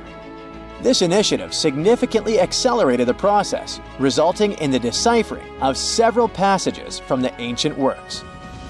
Fragments of the first transcripts are like a blog about how to enjoy life. The author of the scroll, Philodemus, was a follower of the Greek philosopher Epicurus, who considered pleasure and luxury the highest goal in his life. So, Philodemus thought so too. We do not right away believe things that are scarce to be absolutely more pleasant than those which are abundant. It feels as if it was written by some modern influencer talking about a detox program or a diet. It seems that people who lived 2,000 years ago were almost the same as modern ones. Volodymyr was apparently a wealthy man because he lived in a villa that may have belonged to Julius Caesar's father-in-law. In his works, the author criticized the Stoics, who couldn't say anything about pleasure at all. Volodymyr was such an ardent fan of Epicureanism that one of the scientists compared him to a guy who collected albums from only one band and nothing else. Several hundred Herculaneum scrolls remain unread.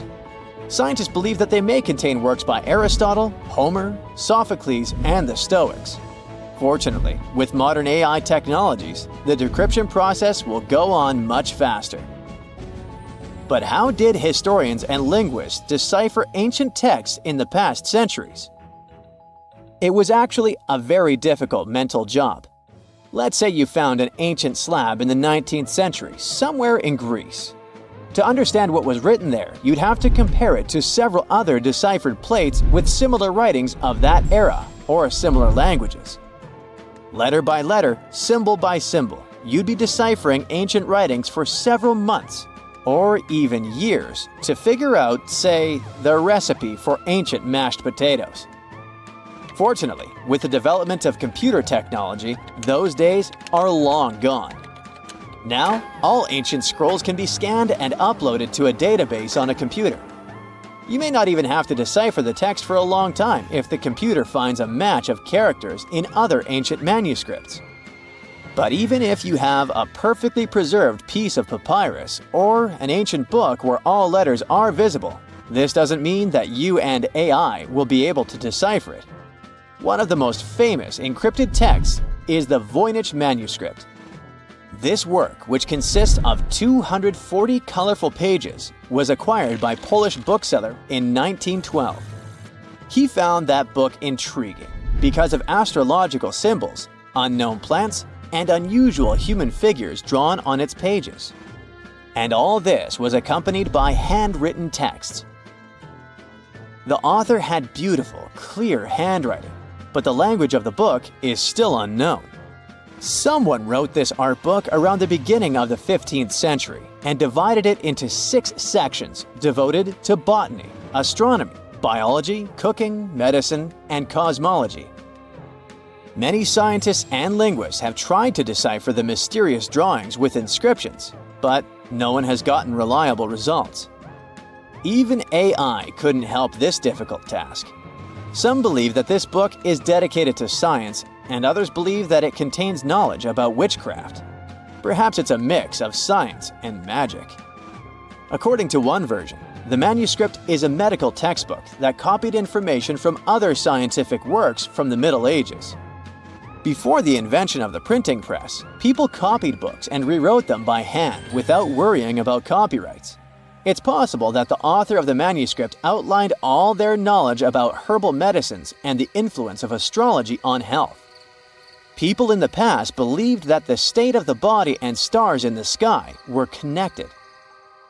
The coolest thing is that the book has been scanned. You can download it in high resolution and try to decrypt it yourself. Who knows? Maybe you will succeed and get some ancient secret knowledge. An unknown language or poor text condition may not always be a problem for linguists. Imagine that you open some copy of classical literature dated to the 19th century. You read the pages carefully, and at the end of the day, you feel slightly unwell. You read the book every day and feel worse and worse. At some point, you go to the hospital, and doctors tell you that you've been poisoned. Yeah, sometimes working with old books can be literally dangerous for your health. There are even catalogs of poisonous books in the world.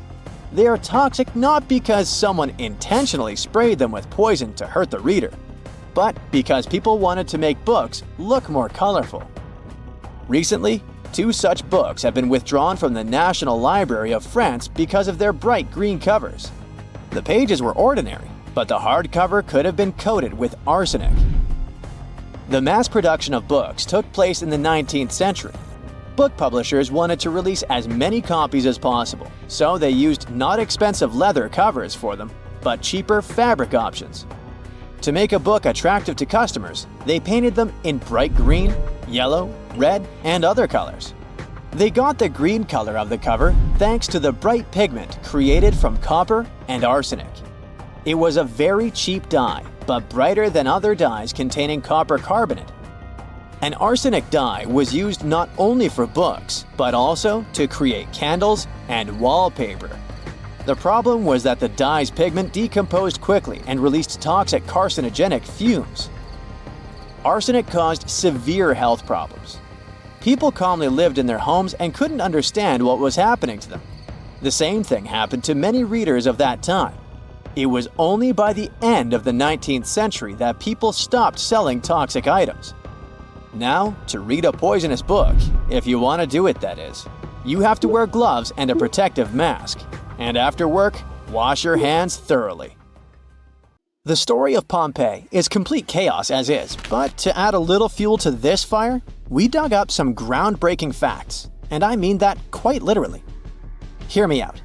What if it wasn't the scorching sea of lava that destroyed the city of Pompeii, but rather an earthquake that happened during the volcano's eruption?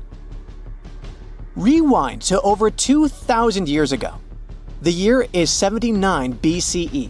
It was around 1 o'clock in the afternoon when Mount Vesuvius decided to erupt.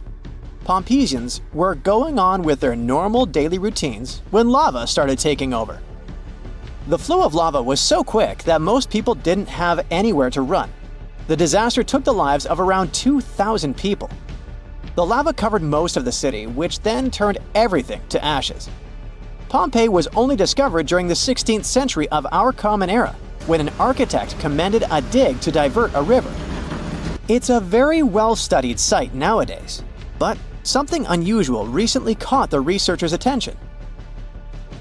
Scientists were excavating a site called the House of Painters at work. They were examining a couple of skeletons when they saw something weird. The skeletons probably belonged to two men around the age of 50. The analysis showed these men had survived the first surge of lava in the city. But they didn't make it out due to this second unexpected part, the earthquake.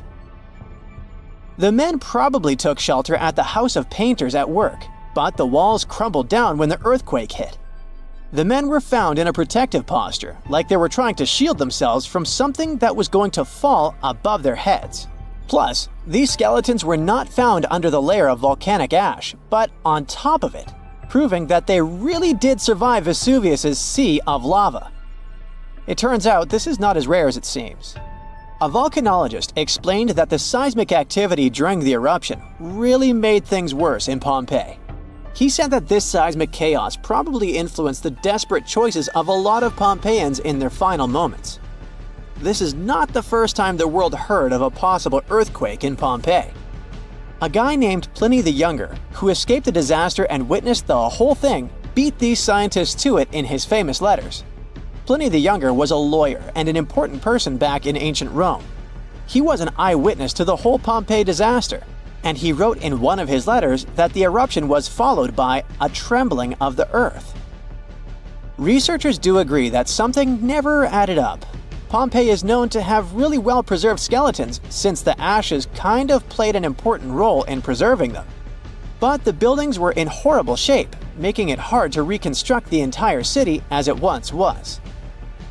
Pompeii was indeed one of a kind. It was one of the most vibrant and lively cities of the ancient Roman Empire. The city was huge. It could have been home to as many as 30,000 people in its heyday. The House of Faun, for example, was a clear example of how rich Romans lived their lives in Pompeii. It was a huge house that even had 2 gardens inside, taking up the entire block.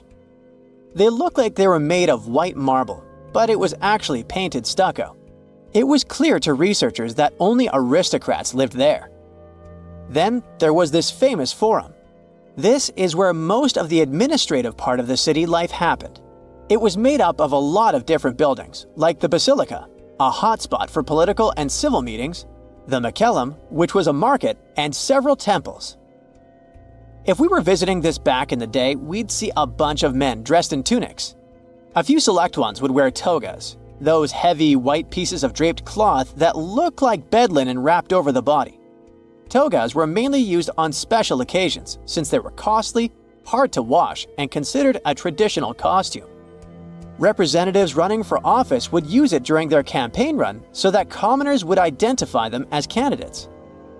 One can't forget about the Villa of the Mysteries. Cool name, huh? It was called that way because of some mysterious frescoes found inside of it. Modern-day archaeologists still haven't figured out what the scenes painted are trying to depict. Probably some type of ritual or ceremony. By the way, a villa is simply a large suburban Roman-style house. It's not necessarily a super posh place where the rich and beautiful live. It's usually located on the outskirts of town, near the city's walls.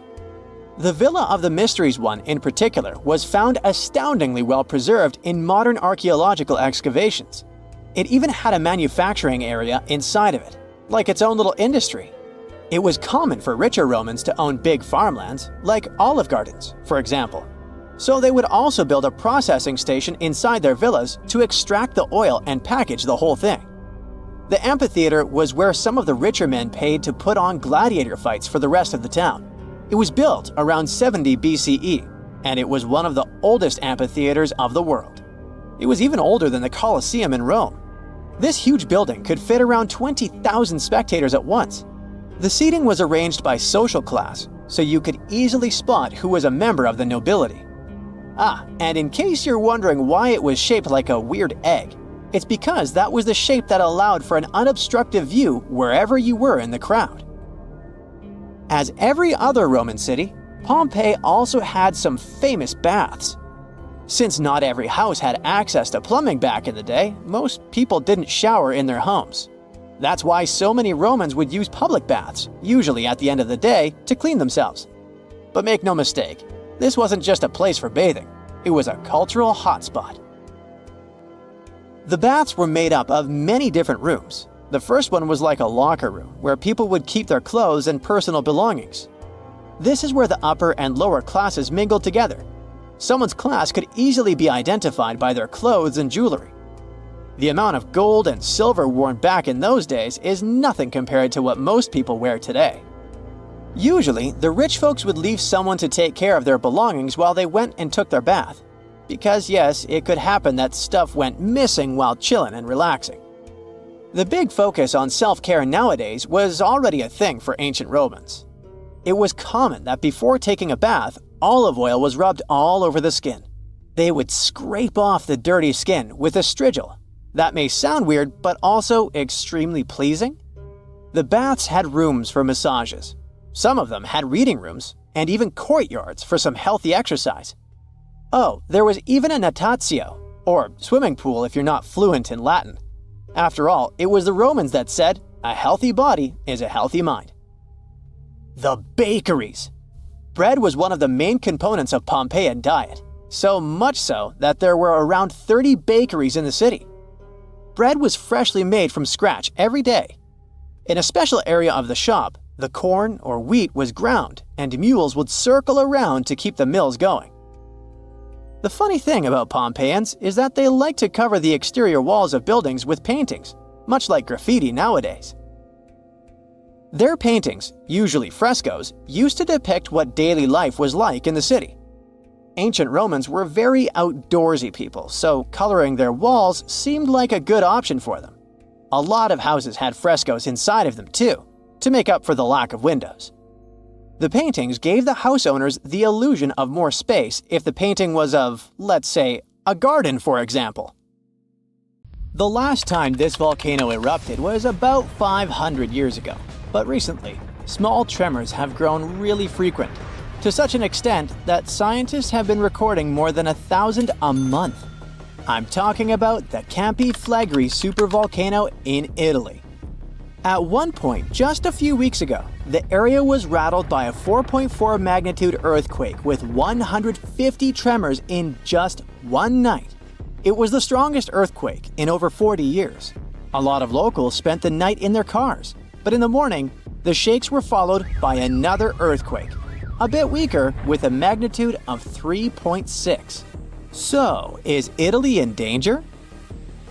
Well, the quake itself wasn't big enough to cause serious damage, but it evoked a lot of panic. At the moment, local authorities are working on grandiose emergency plans.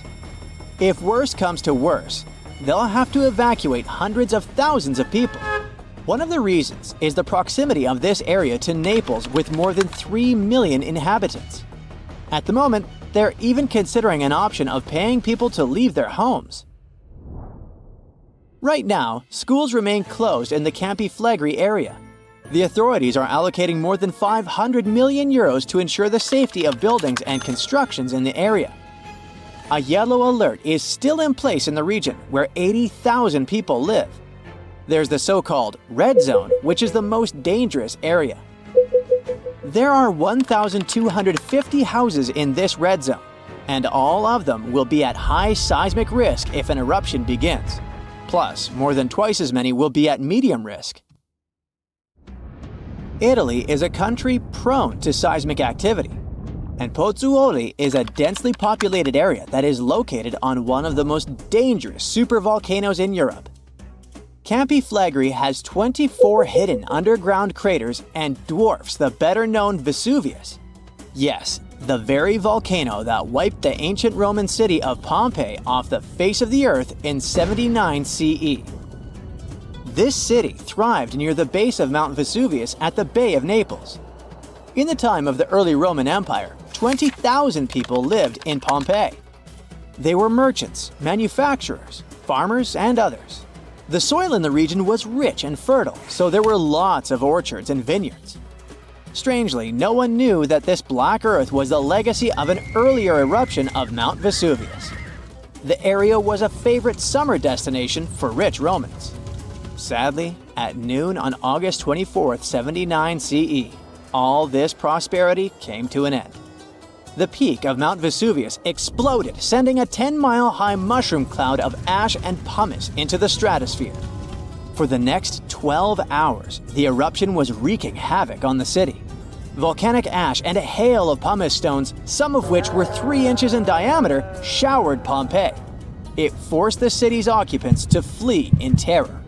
Around 2,000 people holed up in stone structures and cellars, paralyzed by fear. They hoped to wait out the eruption. Who knows? Maybe if they had decided to leave the city immediately after the beginning of the eruption, they would have had some chances to survive. A westerly wind protected the city from the first stages of the eruption.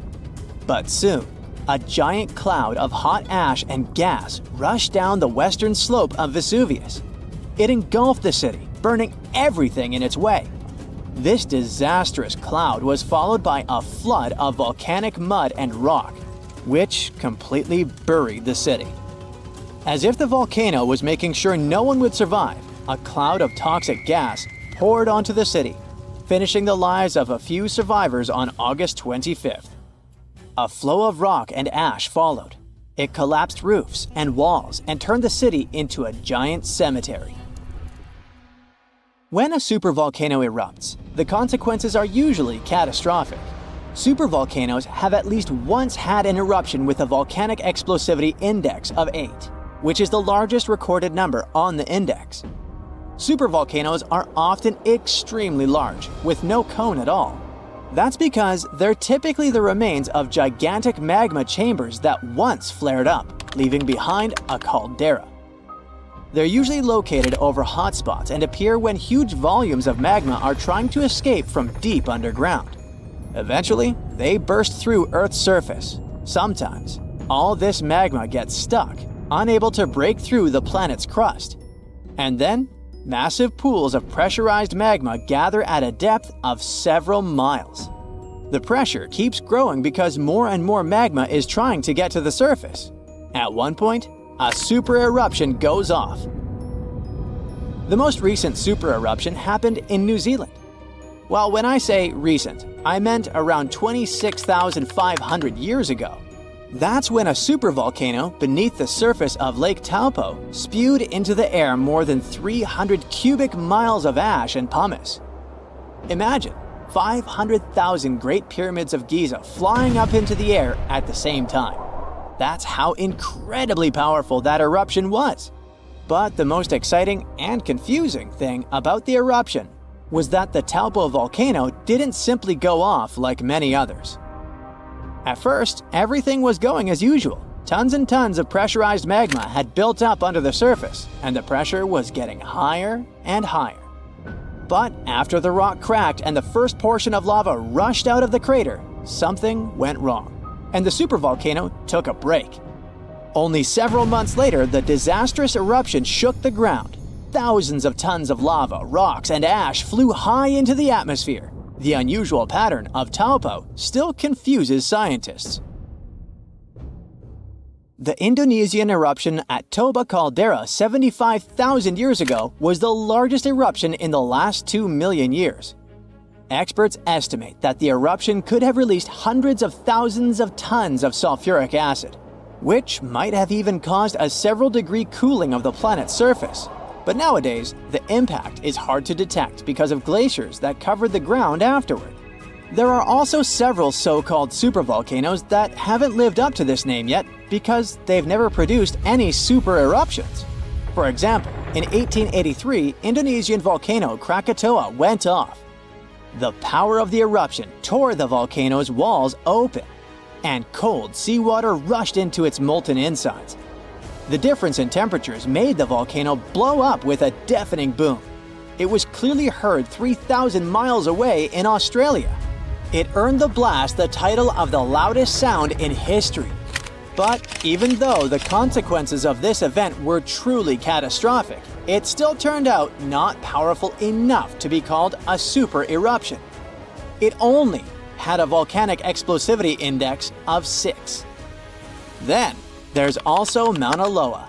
It's a shield volcano, which means it won't produce explosive eruptions, but its sheer size makes this monster of a volcano extremely dangerous. At the moment, the volcano seems to be at peace with its surroundings. Research equipment doesn't show any signs of activity on Mauna Loa, but if Mauna Loa did suddenly erupt, lava flows could reach the ocean and the most populated and touristy places like Captain Cook very fast, in a matter of hours. The last time the volcano erupted, lava got as far as the outskirts of Hilo on the other side of the island. That's where the University of Hawaii is located. Luckily, people had a few weeks' warning to get ready for the disaster. Over its recorded history, Mauna Loa has been erupting pretty regularly, almost every 6 years. On the bright side, big island volcanoes including Mauna Loa aren't really very volatile. That's because they're shield volcanoes. These volcanoes got such a name because they aren't really very high and resemble a warrior's shield placed flat on the ground. Shield volcanoes are formed by very fluid lava. It travels way farther and forms much thinner flows than the lava erupted from a stratovolcano, which is conically shaped and tall, like the infamous Krakatoa in Indonesia. So, if Mauna Loa erupts, there probably won't be ash clouds or tons of debris. The most dangerous thing will be lava. Since Mauna Loa is a shield volcano, its lava is extremely fluid and voluminous, which allows it to flow far and fast. Scientists just found out that the Earth's crust beneath the Marmara Sea is sending seismic signals that look exactly like the kind that show up before a major earthquake. An earthquake that can shake entire coastlines and send waves racing toward crowded cities. For years, scientists focused on visible ruptures on land because they could measure and map them easily. But now, they made a detailed map of a huge fault system under the seafloor. The Mediterranean already sits at a dangerous crossroads where massive tectonic plates meet.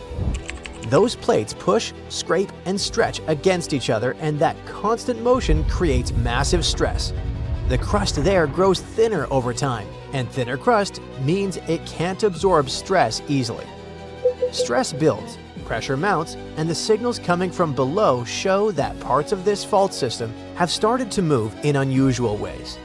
The new map shows that future large earthquakes may begin at the boundaries where weaker and stronger sections of the crust meet, or along edges of highly resistive zones. They even pinpointed one of the most likely locations, beneath the Marmara Sea. What makes this discovery so intense is the scale. The faults in the seabed form long corridors where energy can accumulate for decades or centuries. Scientists warn that this setup is the kind that can produce a super earthquake, a massive seismic event capable of shaking large coastal cities and possibly generating tsunamis. A tsunami forms when the seafloor shifts vertically and displaces huge amounts of water, so it looks really plausible in this setting. The water it sets free radiates outward in powerful waves that can cross entire seas. The Mediterranean holds dozens of densely populated shorelines, so it could affect millions of lives. Speaking of that, let's zoom in on Istanbul, Turkey's largest and most populous city.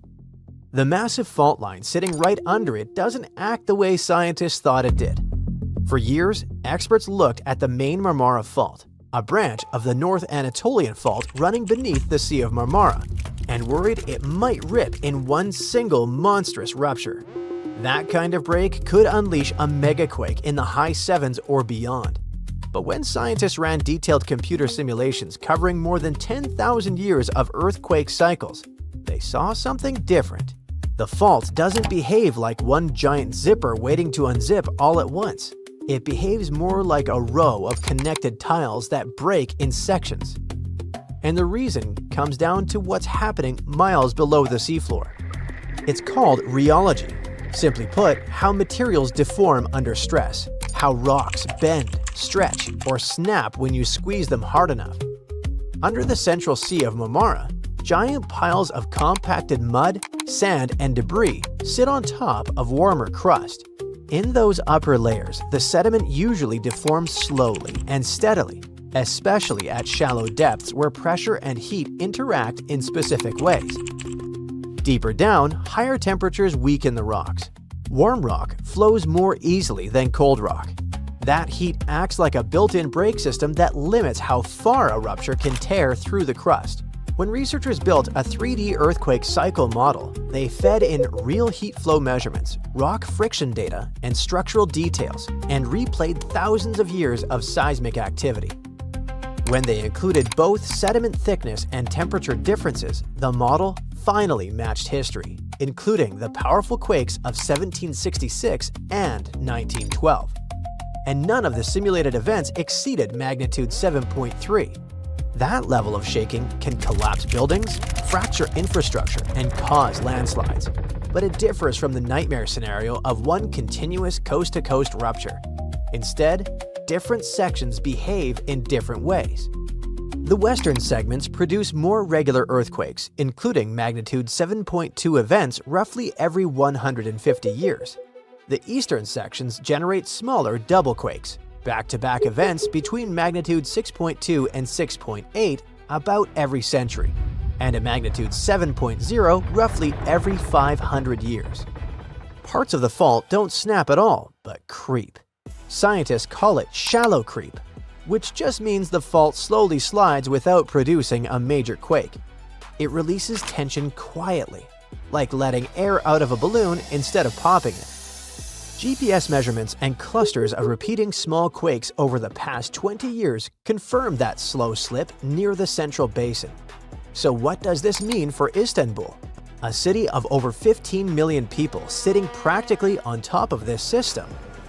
A magnitude 7 or 7.3 quake close to the city could still rock neighborhoods, especially if two strong events strike in quick succession. Infrastructure, older buildings, and densely packed districts are at the highest risk.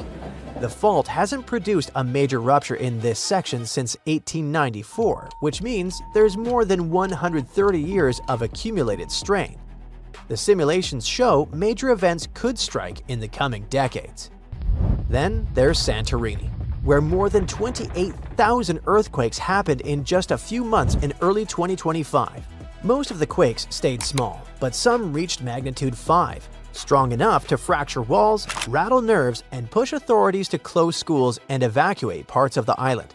And this wasn't just tectonic plates grinding like they usually do. This swarm moved. The epicenters shifted gradually northeast toward the Colombo submarine volcano about 5 miles offshore. That migration told scientists magma was on the move. Researchers calculated that roughly 80 billion gallons of it, enough to fill about 120,000 Olympic swimming pools, surged upward from depths around 11 miles beneath the surface. It climbed fast, then stalled about 2 to 2.5 miles below the seafloor. And all this was going on along the Hellenic Arc, one of Europe's most active subduction zones, where the African plate dives beneath the Eurasian region. Earthquakes often migrate across that span toward nearby islands. History backs that up. The 1956 Amorgos earthquakes unleashed massive shaking and a tsunami across the region. So, when 28,000 tremors light up the seismic network, you pay attention.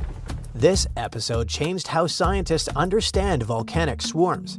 Now they know magma can intrude, fracture miles of crust, reshape underground reservoirs, and still never surface. It can load the system for the future without pulling the trigger today. And that matters because when magma moves like this, it changes stress fields underground and how future quakes might breed. The good news is that scientists now have really cool monitoring tools that feed real-time seismic feeds, underwater pressure sensors, and repeated gas measurements near volcanic vents into integrated hazard models. If magma starts accelerating upward again, researchers will see it and will take action. And there's another bold new idea in earthquake and tsunami warning: using undersea internet cables for this purpose. Nearly 1 million miles of those fiber optic lines on the seabed were designed to carry data, but scientists discovered that they can also detect tiny changes in light signals caused by seismic vibrations. In simple terms, when the ground shakes, the cable feels it. And this could be incredibly useful because forecasting earthquakes, even on land, is tricky. In the ocean, it has felt almost impossible as you can't scatter thousands of sensors across the seafloor easily. But those cables already sit there, stretching across deep trenches and continental shelves. If researchers use them as sensors, they can monitor tectonic movement in real time across huge areas.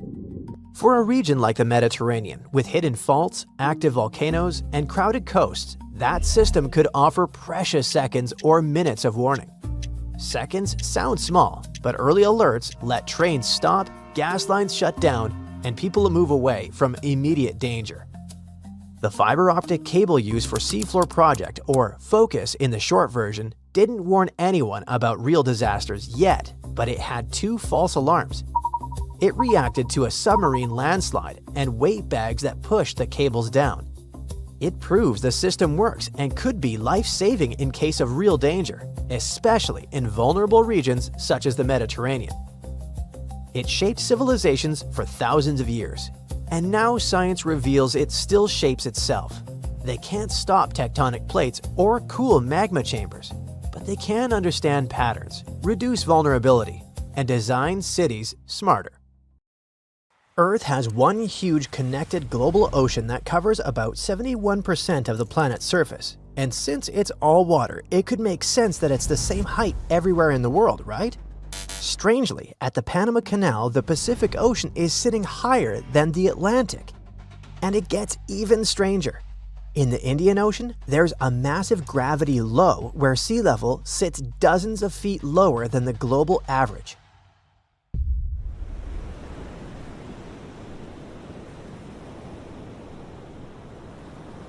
Let's figure out the mystery of the Pacific Ocean first. The difference in height between it and the Atlantic is, on average, about 8 inches, and that's a carefully measured, long-term difference. We aren't talking about waves or high tides here. The thing is, water expands when it's warm. The Pacific is usually warmer than the Atlantic, so its water kinda takes up more space. Salinity matters too. The Pacific is less salty in many regions. Fresher water is less dense, and less dense water sits a little higher. Then there are currents and winds. Strong trade winds, which are winds that blow from east to west just north and south of the equator, push massive amounts of water westward across the Pacific. That water piles up along continental edges. But probably the most important and unexpected factor is that gravity isn't the same everywhere on Earth. Continents, islands, and even underwater mountain chains pull on the ocean's surface. And the ocean actually follows Earth's uneven gravity field, not its geometric shape. Because of all this, global sea level can vary by up to 10 feet from one region to another. Now imagine how difficult it was to fight gravity and build a canal connecting these two oceans. Engineers had to consider the Pacific-Atlantic height difference while working on the construction of the Panama Canal. Surprisingly, it turned out that it wasn't the main obstacle. There were much bigger problems, but we'll talk about them a bit later. So one day, people looked at Panama and thought, how hard could it be to dig a canal and connect two oceans? Very hard. The surface of Panama is steep, muddy, rainy, and unstable.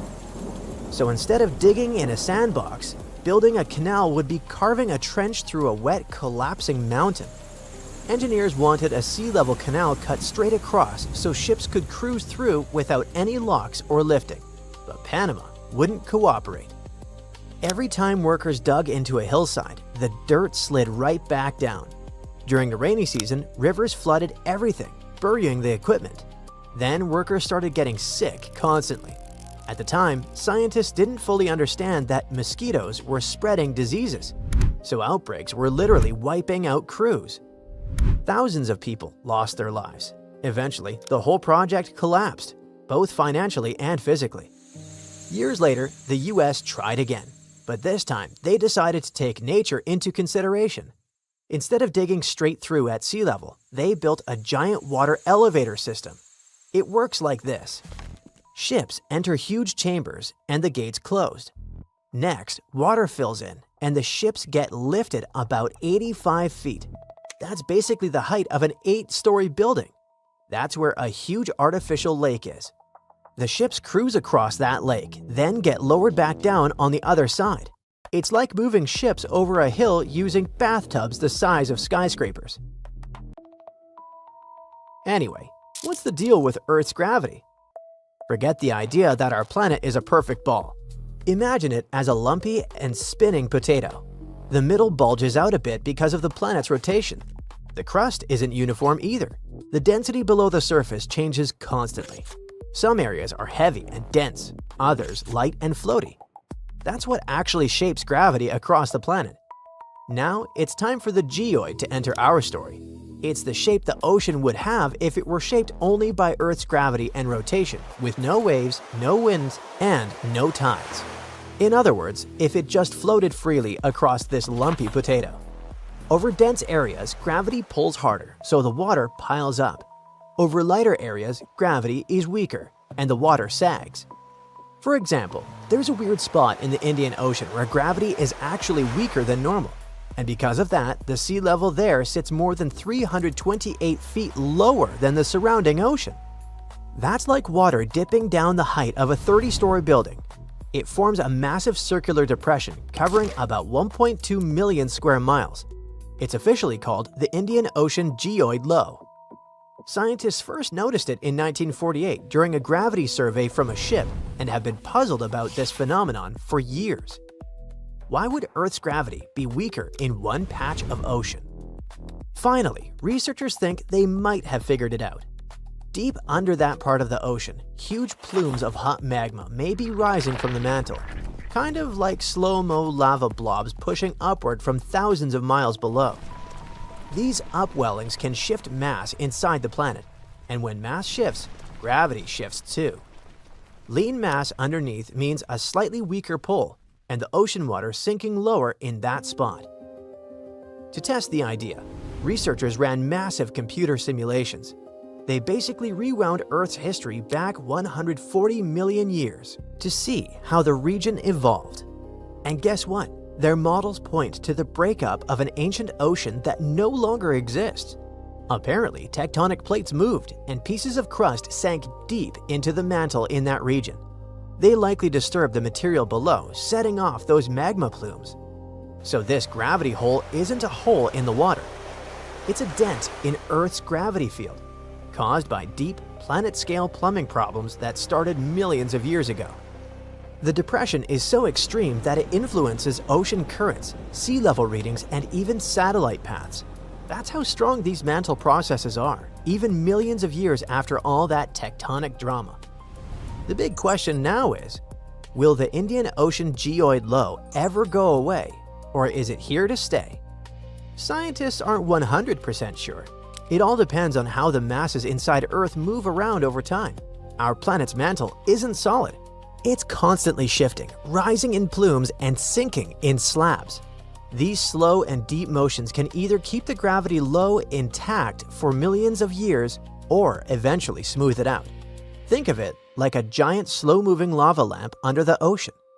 Over a few 100 million years, the blob could shift enough to erase the dip, or not. In any case, the study gives some interesting ideas and might push experts to dig deeper. The older research only modeled sinking cold slabs in the mantle. Now, the simulations include hot, rising magma plumes. They were probably key to forming the low in the first place. But there are also missing pieces in the simulation. For example, the famous Réunion hotspot, a massive mantle plume that erupted around 65 million years ago, forming the Deccan Traps across India. That eruption dumped lava over half of India. It was one of the biggest volcanic events in Earth's history. Without that plume in the simulation, some of the geoid predictions might be off. There are also mismatches between the model and reality. The predicted shape of the Earth's surface doesn't perfectly match actual measurements, especially in the Pacific, Africa, and Eurasia. The researchers say there's about an 80% correlation, which is quite good, but not perfect. Unfortunately, the simulation can't capture every detail yet. The lead researcher explains why. We just don't know exactly what Earth looked like millions of years ago. Plates were shifting, oceans were moving, and continents were crashing into each other, so there's a lot we just don't know. The models can only give us a rough idea of what the past looked like. Still, despite the small errors, the main takeaway is the following. The Indian Ocean geoid low is massive and shaped by deep mantle plumes and ancient tectonic events. It might change over the next hundreds of millions of years, or it might stick around. It's also a reminder that Earth is not a perfect smooth ball we like to imagine.